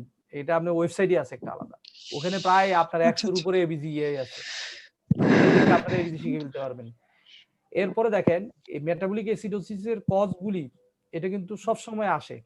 মেটাবলিক অ্যাসিডোসিস দিলে এটা কজ বলেই, তো এটা খুব ইজি হচ্ছে মাড পাইলস, ছোট্ট একটা মেনোমোনিক্স, এটা দিয়ে আপনারা মনে রাখতে পারবেন, নিউমোনিক মেনোমোনিক্স যেটা বলেন, এটা দিয়ে এম দিয়ে মিথানল, ইউ দিয়ে ইউরিয়া, ডি দিয়ে ডায়াবেটিক কিটোএসিডোসিস, পি দিয়ে প্যারালডিহাইড, আই দিয়ে ইনফেকশন, আইএনএস থেরাপি, এল দিয়ে ল্যাকটিক অ্যাসিডোসিস, ই দিয়ে ইথিলিন, ইথানল গ্লাইকল, স্যালিসাইড, এগুলি। আর এছাড়া নন অ্যানায়ন গ্যাপে কি হয়, এগুলো তো অ্যানায়ন গ্যাপ। নন অ্যানায়ন গ্যাপে হচ্ছে যদি নরমাল স্যালাইন বেশি দেন, লস যদি হয়ে যায় জিআইটি দিয়ে, ডায়রিয়া, আইলোস্টমি, প্যানক্রিয়াটিক ফিস্টুলা দিয়ে, অথবা রেনাল লস যদি হয়ে যায়, সেই ক্ষেত্রে হচ্ছে এটা। আর একটা হচ্ছে অ্যাসিডোজোলামাইড। আর রেসপিরেটরি অ্যাসিডোসিসের কজ কি, এগুলি আপনারা পড়ে নেবেন, আগেও এগুলো আলোচনা হয়েছে। এবারে আমরা আসি next এবিজিটাতে। A patient is unresponsive and taking shallow breath in recovery room. Arterial blood gas shows pH 7.26, carbon dioxide 69, oxygen 54 millimeter mercury, bicarbonate 25 millimole per liter. এখানে কি abnormalities আছে? টাইপ 2 রেসপিরেটরি ফেলিওর, হাইপোক্সিয়া আছে, আবার carbon dioxide বেশি আছে। Metabolic acidosis আছে, metabolic acidosis না। Respiratory acidosis না, মেটাবলিক না, সরি, অ্যাসিডোসিস আছে, রেসপিরেটরি অ্যাসিডোসিস, তাই না? হ্যাঁ, বাইকার্বনেট তো বেশি আছে, কম্পেনসেটেড, আর অক্সিজেনটা কম, 60 নিচে, তার মানে হাইপোক্সিয়া ইনডিউস, টাইপ 2, তাই না? টাইপ 1 টাইপ 2 কেন? ও হ্যাঁ, টাইপ 2 হইছে এখানে, ঠিক আছে। হাইপোক্সিয়া থেকে এটা টাইপ 2 তে কনভার্ট হইছে টাইপ 1 থেকে। তো এখানে কি আছে? হাইপোক্সিয়া আছে, তার সাথে কি আছে? রেসপিরেটরি অ্যাসিডোসিস আছে, তার সাথে মেটাবলিক কম্পেনসেশন আছে, যেহেতু মেটাবলিক অ্যালকালোসিস। তো এইভাবে লিখবেন আর কি, ঠিক আছে। এবিজি তে রেজাল্ট এইভাবে লিখবেন, ঠিক যেভাবে লিখছে। যদি মেটাবলিক কম্পেনসেশন না থাকে তাহলে আনকম্পেনসেটেড লিখবেন, আর মিক্সড যদি থাকে মিক্সড লিখবেন। Respiratory acidosis with respiratory alkalosis, metabolic alkalosis, এইভাবে লিখবেন। হাইপোক্সিয়া আর হাইপোক্সিমিয়া এই কমন টার্ম, জানেন নাকি পার্থক্য কি? ব্লাডে আর হাইপোক্সিয়া হচ্ছে টিস্যুতে অক্সিজেন কম, আর টিস্যুতে অক্সিজেন কম, আর হাইপোক্সিয়া হচ্ছে ব্লাডে অক্সিজেন কম। তার মানে হচ্ছে কি হাইপোক্সিয়া Blood-এ, মেজার করা যায় না, হাইপোক্সিয়া মেজার করা যায় না, হাইপোক্সিমিয়াটা মেজার করা যায়, তাই না? যদিও বাই ডেফিনিশনই কিন্তু হাইপোক্সিয়া আমরা PO2 60 নিচে গেলেই কিন্তু আমরা বলি যে হাইপোক্সিয়া, তাই না? কিন্তু হ্যাঁ হাইপোক্সিয়ার ডেফিনিশনই কিন্তু কোথাও লেখা নাই যে আপনার ব্লাডের অক্সিজেন কন্টেন্টের কথা বলা কিন্তু হাইপোক্সিমিয়া। তো এটা নিয়ে জটিলতা করার কোনো প্রয়োজন নেই, খালি মনে রাখবেন SiO2 90% এর নিচে গেলে এবং PO2 60 নিচে গেলেই হাইপোক্সিয়া বলে। কজগুলি আমরা জানি, কজগুলি এখান থেকে পড়ে নেবেন। কি কি কজ আছে? ওই যে 5টা: হাইপোক্সিক, হাইপোক্সিয়া, অ্যানিমিক, স্ট্যাগনেন্ট, হিস্টোটক্সিক। 5টা 4টা ইয়াতে ডিভাইড করে আমরা, 4টা না, হ্যাঁ 4টা তো 4টাই, মনে হয়। 4টা ডিভাইড করে আমরা ইয়ে করব। কি কি ইফেক্ট আছে, সাইন সিম্পটম কি কি ডেভেলপ করে হাইপোক্সিয়া, সেগুলো দেখে নেবেন। মেইনলি এখন যেটা লাগবে সেটা হচ্ছে এইটা কিন্তু পরীক্ষায় আসে, অ্যালভিউলার গ্যাস ইকুয়েশন। জানেন এটা? এটা খারাপ জিনিস। অ্যালভিউলার আর্টেরিয়াল গ্রেডিয়েন্ট, ভাইয়া, এটা ছাড়া তো না জানা তো লাভ হবে না, এটা তো আইসিইউ তে মেইন মূল জিনিস। এই ইকুয়েশনটা পরীক্ষায় আসে। equation।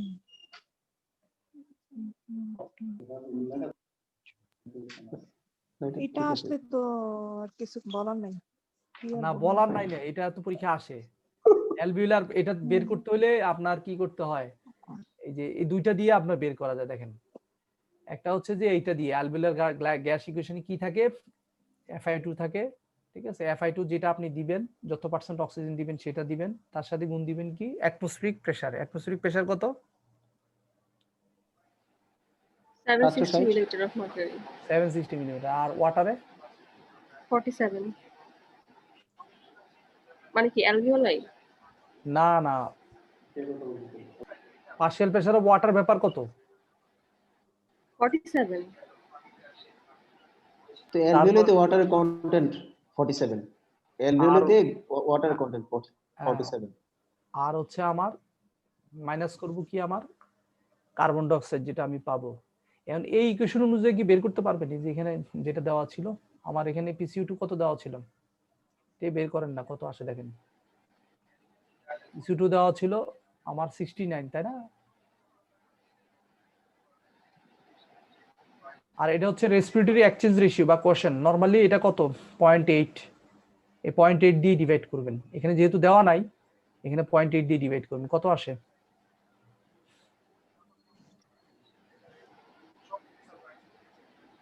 ধরেন আপনি 60% অক্সিজেন যদি দেন, আমি যদি বলি আপনি FiO2 60%, এটা কত আসবে?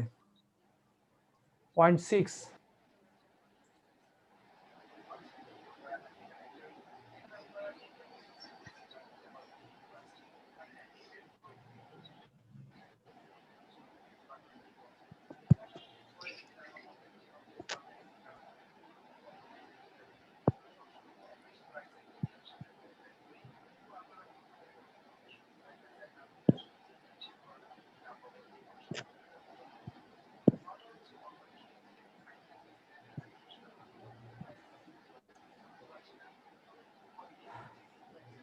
এটা হচ্ছে অ্যালভিউলার গ্যাস ইকুয়েশন, ঠিক আছে। অ্যালভিউলারটা যদি আপনি না বের করেন, আর্টেরিয়ালটা তো দেওয়া আছে, তাই না?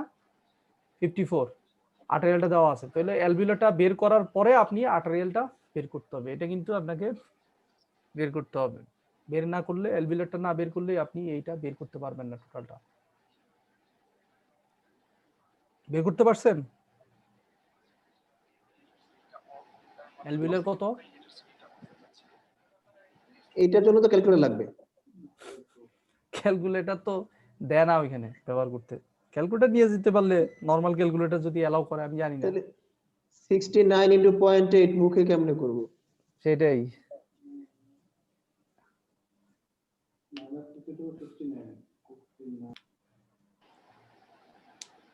$513 মতো আসছে। তো এখান থেকে আপনি দেখেন কত ডিফারেন্স। আর্টেরিয়াল পাইলাম আমরা কত, 54 না, 459, বিশাল ডিফারেন্স। তার মানে আপনি কি পরিমাণ গ্যাস দিচ্ছেন আর ব্লাডে যাচ্ছে কত কম, এই বিশাল গ্যাপ রয়ে যাচ্ছে। ফলে আপনার কি হচ্ছে, গ্যাস এক্সচেঞ্জ হচ্ছে না। নরমালি গ্রেডিয়েন্ট বলছে কি 10 মিলিমিটার অফ মার্কারি কিন্তু কি হয়, চেঞ্জ হয় প্রতি ডিকেডে 10 বছর পর পর। তো এখানে হচ্ছে কি, এই হাইপোক্সিয়া উইথ নরমাল গ্রেডিয়েন্ট কোথায় কোথায় পাই আমরা, হাইপোভেন্টিলেশন যদি হয়, আর যদি হয় কি হাই অল্টিটিউডে, এই দুই জায়গায় কি হবে, আমার নরমাল থাকবে এই গ্রেডিয়েন্ট। আর বাড়বে কোথায়, যদি ডিফিউশন ইম্পেয়ারমেন্ট, মানে ভেন্টিলেশন যদি আমার মিসম্যাচ, বিকিউ মিসম্যাচ হয়, অথবা আমার যদি শান্ট হয়, অথবা আমার যদি রেসপিরেটরি মেমব্রেনে যদি কোনো সমস্যা থাকে, এই ক্ষেত্রে আমার এই গ্রেডিয়েন্টটা চেঞ্জ হবে। এবং এটা দেখেই কিন্তু আপনার রোগী কিন্তু আস্তে আস্তে উইনিং করা হয়। এই জন্য এটা খুবই ইম্পর্টেন্ট। এটা ছাড়া আপনার, এই ইকুয়েশন ছাড়া কোনো পেশেন্ট আপনি উইন করতে পারবেন না। ভেন্টিলেশন থেকে আপনি FI2 কমাবেন, সেটা পারবেন না। আপনি ভেন্টিলেটর থেকে উজ্জু করবেন, পারবেন না। এই গ্রেডিয়েন্ট ঠিক হইতে হবে। এখানে আপনি চেঞ্জ, এই ডিফারেন্স মোর দেন 100 থাকা যাবে না। অনেক ক্ষেত্রে 200 পর্যন্ত অ্যালাউ করে গ্রেডিয়েন্ট। আর এই পেশেন্টের তো আপনার, আমি যদি 0.6 ধরি, তাহলে সেক্ষেত্রে আপনার আসতেছে প্রায় 400 450 কাছাকাছি, অনেক বেশি।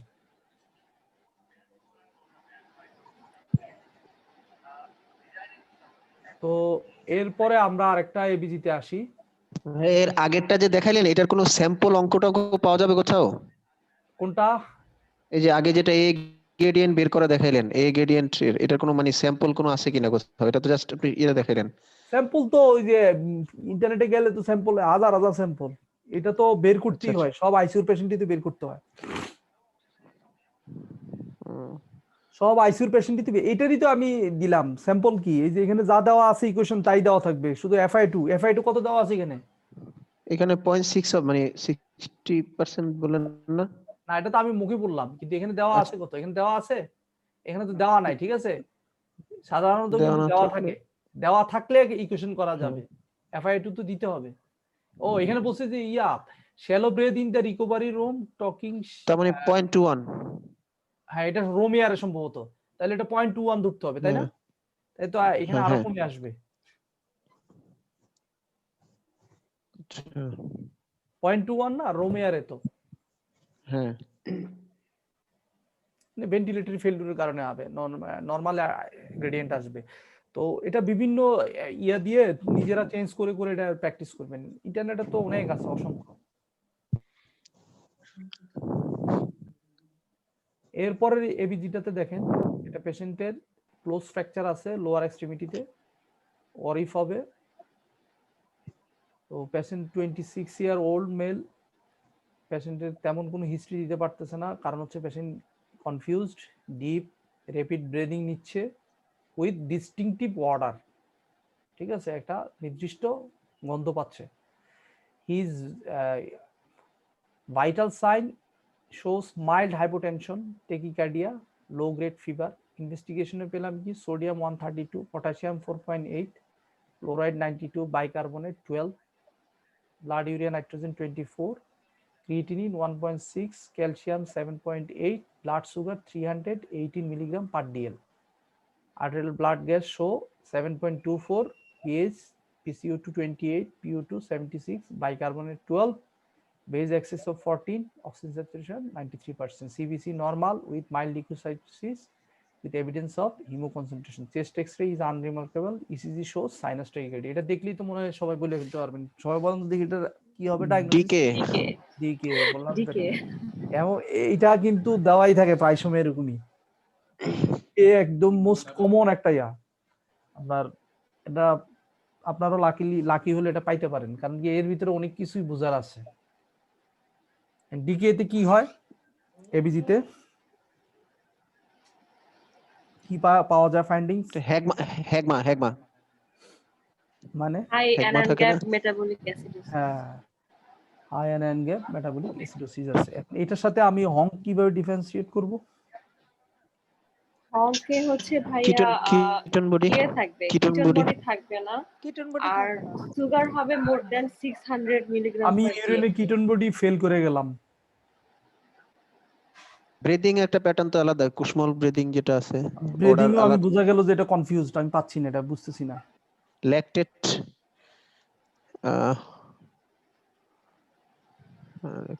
সুগার তো ভাইয়া অনেক বেশি থাকবে। সুগার তো এখানেও কি কম আছে 318। আরেকটা হচ্ছে যে সোডিয়াম, সোডিয়াম সোডিয়াম সোডিয়াম আমরা রাইট সোডিয়াম দিয়ে এটা আলাদা করতে সোডিয়াম পারবো, আর হ্যাঁ। কোনো রাস্তা নাই যে এটা আমরা আলাদা করতে পারবো। এবং প্রায় সময় প্র্যাকটিক্যালি যেটা দেখা যায় যে সবাই কিন্তু এই জায়গায় ভুল করে। সুগার বাড়ার সাথে সোডিয়াম কমবে, সুগার বাড়ার সাথে প্রথমে ধরে নেয় কি সুগার সোডিয়াম বাড়ছে, কমবে। এটা কি হং হইতে পারে। তো হং যদি মনে করেন আপনার ম্যানেজমেন্ট কিন্তু টোটালি ডিফারেন্স হয়ে যাবে, তাই না?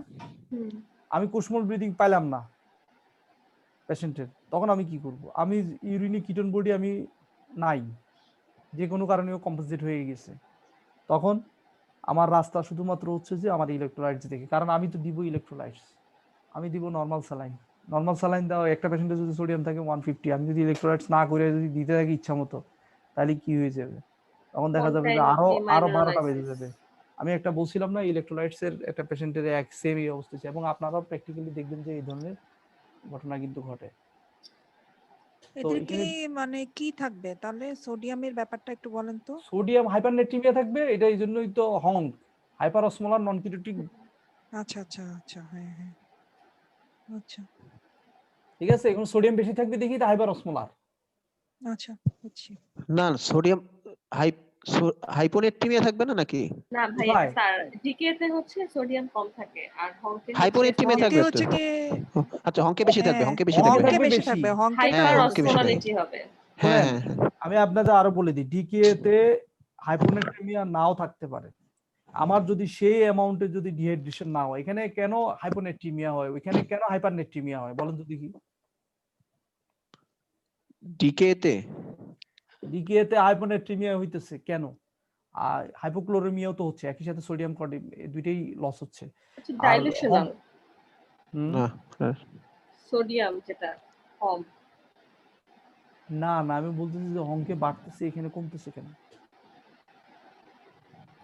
হংকে তো প্রফিউজ মানে অসমোটিক ডায়াবেটিস হয়, ডিহাইড্রেশনটা বেশি হয় কিসে? হংকে। তাই ডিকে তে হবে না কেন?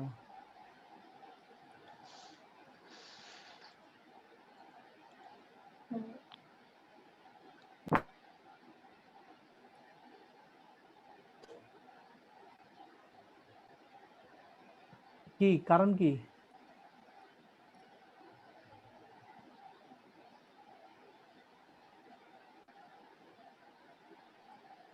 সবাই দেখি চুপচাপ হয়ে গেল। জানি না ভাইয়া, বলেন। আপনার ডিকে তে কি হয়? ডিকে তে সাধারণত হয় কাদের? টাইপ 1 না টাইপ 2? Decay type 1। টাইপ 1, তার মানে তাতে ইনসুলিন নাই, তাই তো? তাদের যদি ইনসুলিন না থাকে, তাদের গ্লুকোজ লেভেলটা অনেক ব্লাডে অনেক বেশি থাকে। ফলে কি হয়, একটা থ্রেশহোল্ড যখন ক্রস করে তখন কি হয়, ইউরিনে আমাদের গ্লাইকোসিরিয়া। থ্রেশহোল্ড ক্রস হলে কি হবে? গ্লাইকোসুরিয়া হবে। হিউজ অ্যামাউন্টের গ্লুকোজ বের হয়ে যায়, তার সাথে সোডিয়াম এবং ক্লোরাইড বের হয়ে যায়। হংকে কিন্তু তা হয় না। হংকে কিন্তু কিছুটা হইলেও কি থাকে? ইনসুলিন থাকে। তাদের থাকে কি টাইপ 2 তে ইনসুলিন থাকে। Insulin resistant. তো ফলে যেটা দেখা যায়, হংকে কিন্তু ডিহাইড্রেশন হয়, কিন্তু সোডিয়াম কিন্তু বের হয়ে যায় না। কারণ কি? তাদের তো অত গ্লুকোজ নাই যে গ্লুকোজের সাথে সে কি হবে, ইলেকট্রোলাইটসও বের হয়ে যাবে। তাদের থাকে গ্লুকোজের থ্রেশহোল্ড ক্রস করে, কিন্তু এই গ্লুকোজের সাথে শুধু ওয়াটারই লস করে, কিন্তু আমার কি হয় না, ইলেকট্রোলাইট লস করে না। যদি হংকেও আপনার ইয়া হইতো, এই পরিমাণ যদি ইনসুলিনের শর্টেজ থাকে, সেটাও অনেক সময় কি হয়ে যেত, এটা ডিকে এর মতো হয়ে যেত। টাইপ 2 তে কিন্তু সাধারণত কিছুটা হলেও কি থাকে, ইনসুলিন থাকে, যে কারণে এই লেভেলের আমার ইলেকট্রোলাইট লস হয় না। এটা হচ্ছে কারণ, আচ্ছা আর কোনো কারণ নাই আলাদা। তো এখানে অ্যাবনর্মাল ফাইন্ডিংস এর ভিতরে আমরা কি কি পাবো মেটাবলিকের ভিতরে, যেমন সোডিয়াম লস হয়, সোডিয়াম লস হলে বা নরমালও থাকতে পারে, ঠিক আছে, যেটা বললাম মেইনলি হচ্ছে যে কি হয়, এটা আমাদের হাইপারগ্লাইসেমিয়ার কারণে লসটা হয়। পটাশিয়ামও সিগনিফিকেন্টলি কি হয়, লস হয়। ক্লোরাইড সোডিয়ামের সাথে লস হয়, বাইকার্বনেটও লস হয়। এইখানে দেখেন এনায়ন গ্যাপের যদি আমরা ইকুয়েশন দেখি, এনায়ন গ্যাপের ইকুয়েশনে আমাদের কি ছিল, সোডিয়াম, ক্লোরাইড এবং বাইকার্বনেট, তাই না? তো এখানে এনায়ন গ্যাপ কি আসতেছে এই পেশেন্টের? সোডিয়াম কত আছে আমাদের? 132, তার সাথে আমি মাইনাস করলাম 92, তো কত হয় 40 না? 40 থেকে আমি বাইকার্বনেটটা যদি বাদ দিই, বাইকার্বন কত আছে, 12 আছে, তাহলে কত আছে? 40 থেকে 12 বাদ দিলে আমার হচ্ছে 28 না? 28 28, তাহলে 28 কি এনায়ন গ্যাপ কি নরমাল না বেশি। বেশি আছে, তাহলে হাই এনায়ন গ্যাপ, তাহলে এটা ঠিক আছে হিসাবের সাথে, তাই না? আমাদের কি থাকবে, এনায়ন গ্যাপ বেশি থাকবে, এবং ব্লাড ইউরিয়া নাইট্রোজেনটাও কিন্তু ইনক্রিজ করবে, যদিও এখানে ইনক্রিজ করে নাই। ক্রিয়েটিনিনটাও mildly increase, calcium maybe decrease, আর গ্লুকোজটা থাকবে হচ্ছে 250 থেকে 600 মিলিগ্রাম পর্যন্ত, অনেক হাই। আর এবিজিতে কি পাওয়া যায়, পিএসটা পাওয়া যাবে 7.3 এর নিচে, পিসিইউ2টা রেসপিরেটরি কম্পেনসেশনের কারণে লোয়ার থাকবে, পিও2 নরমাল থাকবে যদি কোনো কারণে ফেলুর না হয়, রেসপিরেটরি ফেলুর ডেভেলপ না করে। বাইকার্বনেটটা কি থাকবে, লোয়ার থাকবে, মানে মেটাবলিক অ্যাসিডোসিস থাকবে, বেজ এক্সেসও বেশি থাকবে নেগেটিভের দিকে, যে কারণে আমরা মেটাবলিক অ্যাসিডোসিস পাবো।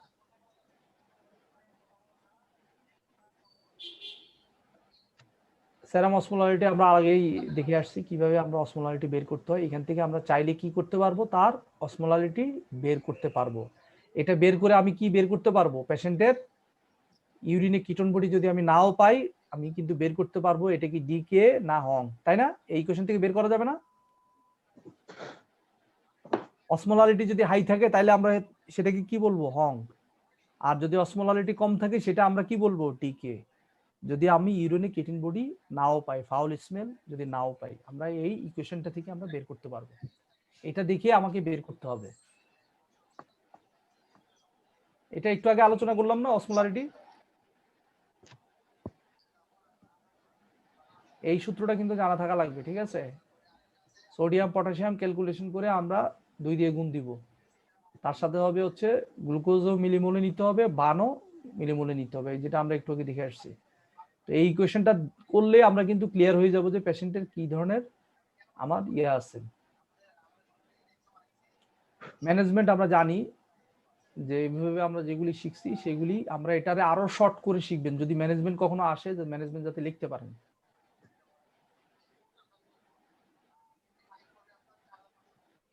তো ট্রিটমেন্টের ক্ষেত্রে কি হবে, সাধারণত আমরা সোডিয়াম পটাশিয়ামের কারেকশনের কোনো প্রয়োজন আছে এখানে? কোনো কারেকশন লাগবে না। আমরা যে নরমাল স্যালাইন দিব ডিকে এর ম্যানেজমেন্টের জন্য, এর মাধ্যমে আমাদের কি হবে, সোডিয়াম কারেকশন হয়ে যাবে, ক্লোরাইড কারেকশন হয়ে যাবে। আর পটাশিয়ামটা কারেকশন হবে কিভাবে, পটাশিয়ামটা আমাদের অ্যাডিশন করতে হয়। কারণ কি, আমরা যখনই ইনসুলিন দিব, ইনসুলিন দিলে কি হবে, পটাশিয়াম যদি নরমালও থাকে সেই পটাশিয়ামটা সেলের মধ্যে ঢুকে যাবে, ফলে কি হবে, পটাশিয়াম আরো কমে যাবে। এই জন্য বলা হয় যে আমরা পটাশিয়ামটা অ্যাড করতে হয়। আর বাইকার্বনেট কি হবে, বাইকার্বনেটের ম্যানেজমেন্ট করার জন্য আমার আলাদাভাবে কি দিতে হবে না, আমার বাইকার্বনেট দেওয়ার প্রয়োজন নাই আমি অ্যাসিডোসিস কারেকশনের জন্য। কারণ হচ্ছে কি, এটা আমি যখন আমার এই ডিহাইড্রেশনটা ফিল আপ হয়ে যাবে, ডিহাইড্রেশনটা কারেকশন হয়ে যাবে, তখন আমার এই অ্যাসিডোসিসটা নরমাল হয়ে যাবে। তবে যদি লাইফ থ্রেটেনিং অ্যাসিডোসিস হয়, যেমন পিএইচ লেস দেন 7.51 চলে আসে, সেই ক্ষেত্রে বাইকার্বনেট ইউজ করার জন্য বলা হয়। আর এনায়ন গ্যাপটা দেখে আমরা বুঝবো যে যদি এটা 11 এর নিচে চলে আসে তখন নরমাল হয়ে যাবে। আর ব্লাড ইউরিয়া নাইট্রোজেন যেটা আছে অ্যাজোটেমিয়া, এটা যদি প্রেজেন্ট থাকে হাইড্রেশন কমপ্লিট করলেই ইউরিন আউটপুট হলেই দেখা যাবে কি এটা নরমালে চলে আসবে। ক্রিয়েটিনিনটাও সেম, আমরা যখন ভলিউম পারবে ঠিকভাবে ফিল্ট্রেশন হবে, জিএফআর ঠিক হবে, আস্তে আস্তে ক্রিয়েটিনিনটাও কমে আসবে।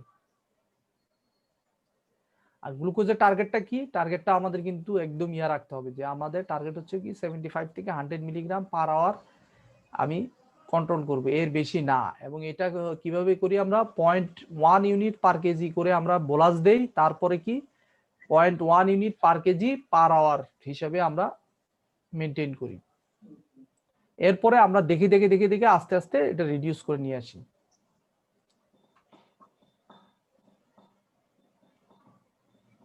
আর যখন আমার 200 মিলিগ্রাম পার ডিএল এর নিচে চলে আসবে তখন আমরা কি করব, 5% গ্লুকোজ আমরা অ্যাড করব হাইপোগ্লাইসেমিয়া প্রিভেন্ট করার জন্য। টার্গেট কি আমাদের 120 থেকে 150 মিলিগ্রাম পার ডিএল এর ভিতরে নিয়ে আসা। আর এবিজির ক্ষেত্রে পিএইচ এর কথা বললাম, হাইড্রেশন হলে কারেকশন হয়ে যায়। পিসিও2টা অ্যাসিডোসিস কারেকশন হয়ে গেলে অটোমেটিক কারেকশন হয়ে যাবে।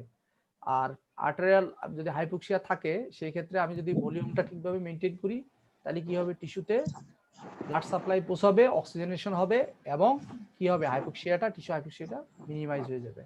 অ্যাসিডোসিসটাও বলে ফেললাম, বেজ এক্সেস স্যাচুরেশন। এখন এই পেশেন্টের যদি সার্জারি লাগে সেক্ষেত্রে আমরা কি করব, এটা একটা ইম্পর্টেন্ট কোশ্চেন। এটা এখানে না আসলেও, ওসপিতে না আসলেও এটা রিটার্নে আসতে পারে।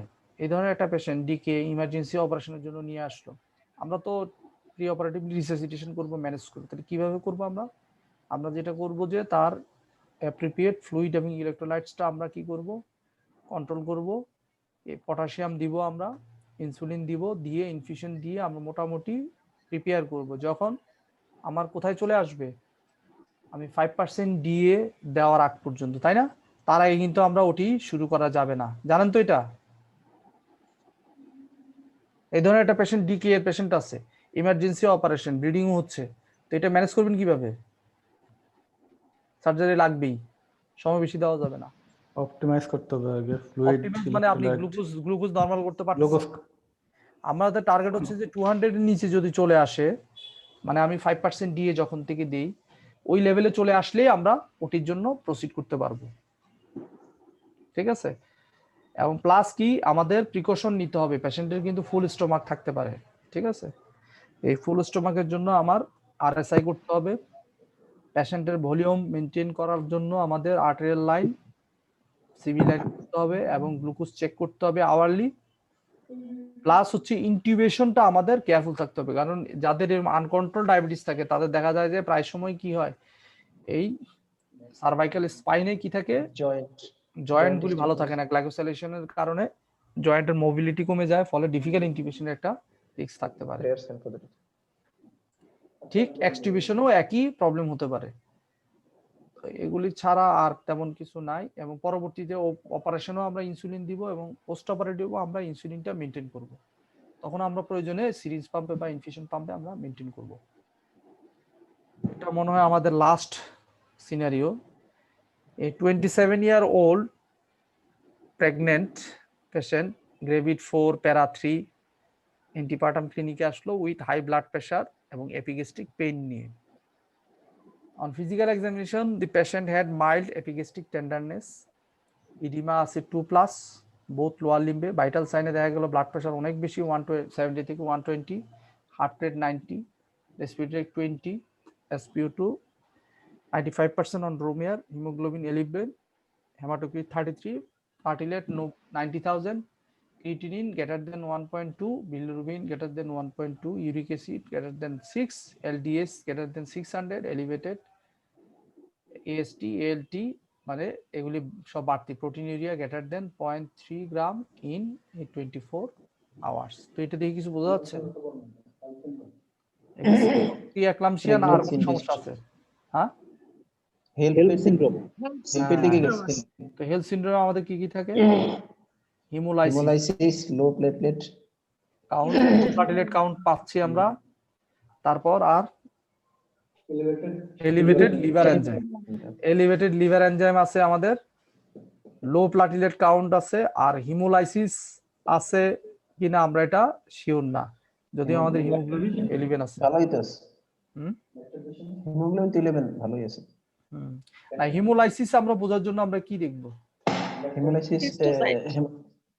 Peripheral blood film LDS LDH বেশি থাকবে, এলডিএস তো বেশি থাকবে। বিলিরুবিন বেশি থাকবে। বিলিরুবিন তো অত বেশি নাই, এখানে তো বোঝা যাচ্ছে না। অবশ্য 1.2 এর উপরে বলছে, তো এখন কত আছে সেটা বলেনি, তার মানে আমাদের ধরেই নিতে হবে যে এখানে হিমোলাইসিস আছে। Histocyte, peripheral blood film.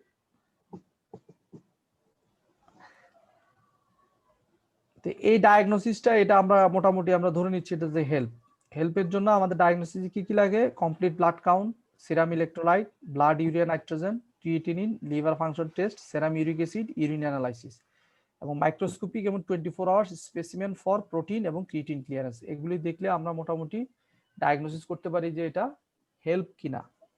ঠিক আছে। আর প্রোটিনেরিয়াটা কিসের জন্য সবচেয়ে ইম্পর্টেন্ট? যে ডিফারেন্সিয়েট করার জন্য গ্যাস্ট্রেশনাল হাইপারটেনশন আছে বা প্রিএক্লামশিয়া আছে না, আগে থেকেই পেশেন্টের ক্রনিক হাইপারটেনশন। অনেক পেশেন্ট এরকম হয়ে যায় না যে এটা কি ক্রনিক হাইপারটেনশন কিনা, না আমার প্রিএক্লামশিয়া বা এর ভিতরে ডিফারেন্সিয়েট করার সুযোগ হচ্ছে প্রোটিনিউরিয়া দিয়ে।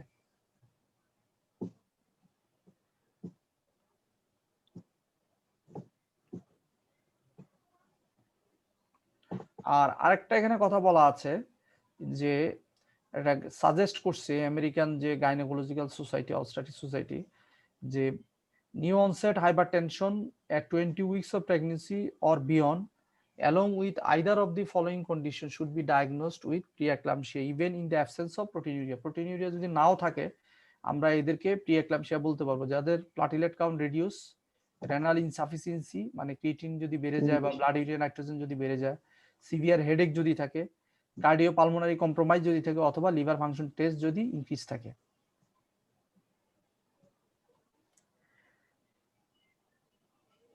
How will you differentiate mild versus severe form of the condition of the proteinuria? আমরা কিভাবে করব? মাইল্ড প্রিএক্লামশিয়া হচ্ছে আমাদের কত থাকে?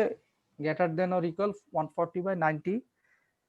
প্রোটিনিউরিয়া থাকবে 300 মিলিগ্রাম পার 24 আওয়ার্স, অথবা ডিপস্টিক ইউরিন ডিপস্টিকে আমরা 1+ পাবো। আর সিভিয়ারে আমরা কি পাবো? ব্লাড প্রেসার 160/110, প্রোটিনিউরিয়া থাকবে হচ্ছে গ্রেটার দেন 5 গ্রাম পার 24 আওয়ার্স। তার মানে এটা কি আমরা যেটা পাইলাম এটা হচ্ছে সিভিয়ার প্রিএক্লামশিয়া, যেটা পরবর্তীতে কি হয়ে গেল? হেল্প হয়ে গেল। এখন হেল্পের আমরা কি ক্রাইটেরিয়া কি কিভাবে আমরা বলবো? লেস দেন থাকবে প্লাটিলেট কাউন্ট 1 লাখ, ঠিক আছে, এটা একটা। আরেকটা হচ্ছে যে আমাদের লিভার এনজাইম এবং হিমোলাইসিস থাকবে। এই কন্ডিশনে আমরা ব্লাড ইউরিয়া নাইট্রোজেন, ক্রিয়েটিনিন এবং ইউরিক অ্যাসিড লেভেল কিভাবে এফেক্ট করে? তো সাধারণত জিএফআর যখন 40 থেকে 60% কি হয় নরমালি ফার্স্ট ট্রাইমেস্টারে ইনক্রিজ করে। বাড়ার ফলে কি হয়? ব্লাড ইউরিয়া নাইট্রোজেন, ক্রিয়েটিনিন এবং ইউরিক অ্যাসিড সবগুলি কিন্তু কি হয়? ডিক্রিজ করে, তাই না? তো এটা দিয়ে আমরা কি বুঝি? পেশেন্টের রেনাল ক্লিয়ারেন্স কি পরিমাণ আছে, ভালো আছে কিনা। যদি এগুলি বেড়ে যায় বা নরমাল লেভেলও চলে আসে, তখন আমাদের বুঝতে হবে কি তার সামথিং অ্যাবনর্মাল। কারণ কি তার অর্গানে পারফিউশন ঠিক হচ্ছে না বা অর্গানে কোনো ফেলুরের দিকে যাচ্ছে। নরমালও যদি থাকে এগুলি, সেটাও কিন্তু আমার অ্যাবনর্মাল প্রেগন্যান্ট পেশেন্টের ক্ষেত্রে, কারণ এগুলি কিন্তু কম থাকার কথা সব। যেটা বলা আছে সেরাম ইউরেট যদি greater than 5.5 milligram per DL থাকে, তাহলে এটা ডায়াগনস্টিক হচ্ছে প্রিএক্লামশিয়া। এখানে কিন্তু বেশি আছে, 7 আছে, তাই না? 7 না তো কত জানি আছে, 6, গ্রেটার দেন 6 আছে, ঠিক আছে। নরমালি কিন্তু 6 এর নিচে কিন্তু নরমাল, কিন্তু ইউরিক অ্যাসিড আমরা দেখি না, লেস দেন 6 কিন্তু নরমাল, লেস দেন 6। তো এখানে কিন্তু গ্রেটার দেন 6 আছে এবং প্রেগন্যান্সিতে চলে আসছে কত? 5.5, আরো কিন্তু কম। নরমাল রেঞ্জেই কিন্তু বলতেছে যে নরমাল রেঞ্জের ভিতরেই কিন্তু তার প্রিএক্লামশিয়া বলা হচ্ছে তাকে, কারণ কি নরমালি এটা ডিক্রিজ করার কথা। এবং এপিগ্যাস্ট্রিক পেইন এই পেশেন্টের ক্ষেত্রে কোনো সিগনিফিকেন্স আছে কিনা। তো এখানে দেখা যায় যাদের দেখা যায় যে প্রি একলামশিয়া থাকে এবং হেলপির দিকে যায়, এদের ক্ষেত্রে এই এপিগেস্টিক পেনটা সিগনিফিকেন্ট। কারণ কি, এটা সাধারণত লিভার ক্যাপসুলে যদি ইডিমা ডেভেলপ করে বা সাবক্যাপসুলার হ্যামোরেজ যদি হয়, তাহলে এই ধরনের এপিগেস্টিক পেন হতে পারে। যেহেতু আমরা দেখতেছি কি এখানে সেরাম ট্রান্সঅ্যামাইনেজ বা এনজাইমগুলি কি হচ্ছে, ইনক্রিজ করছে প্রি একলামশিয়া, তাহলে আমরা ধরেই নিব যে এই পেশেন্টটা কি হেল্পের দিকে যাচ্ছে। এই জন্যই তার এপিগেস্টিক পেইনটা, এটাও একটা সিগন্যাল যে তার খারাপের দিকে যাচ্ছে। তো ডায়াগনস্টিক ক্রাইটেরিয়াতে আমরা কি কি, bilirubin greater than 1.2 milligram per DL যদি থাকে, ল্যাকটেট যদি আমাদের ডিহাইড্রোজেনেজ যদি গ্রেটার দেন 600 থাকে, লিভার এনজাইম যদি এলিভেটেড থাকে, এসজিবিটি এসজিইউটি যদি অনেক বেশি থাকে, এই যে 70 বলে দিছে, প্লাটিলেট কাউন্ট যদি 1 লাখের নিচে যদি থাকে, সেই ক্ষেত্রে আমরা এগুলিকে বলবো কি আমাদের হেল্প। আর ডিআইসি তে আমরা ডিআইসি আইডেন্টিফাই করার জন্য এখানে কি দেখবো আমরা, ডি ডাইমার এফডিপি, এই দুইটা দেখলে যদি এই দুইটাও যদি ঝামেলা থাকে, তাহলে আমরা বুঝবো যে পুরোপুরি কি হয়ে গেছে, এটা হেল্পের দিকে চলে যাচ্ছে, ডিআইসি হয়ে খারাপের দিকে। হ্যাঁ, না মানে আপনি যদি কনফার্মেটরি ডায়াগনোসিস করতে হয়, তাহলে ডি ডাইমার আর এফডিপি এই দুইটা দিয়ে আপনার ইয়াটা বোঝা যায়, ডিআইসি বোঝা যায়।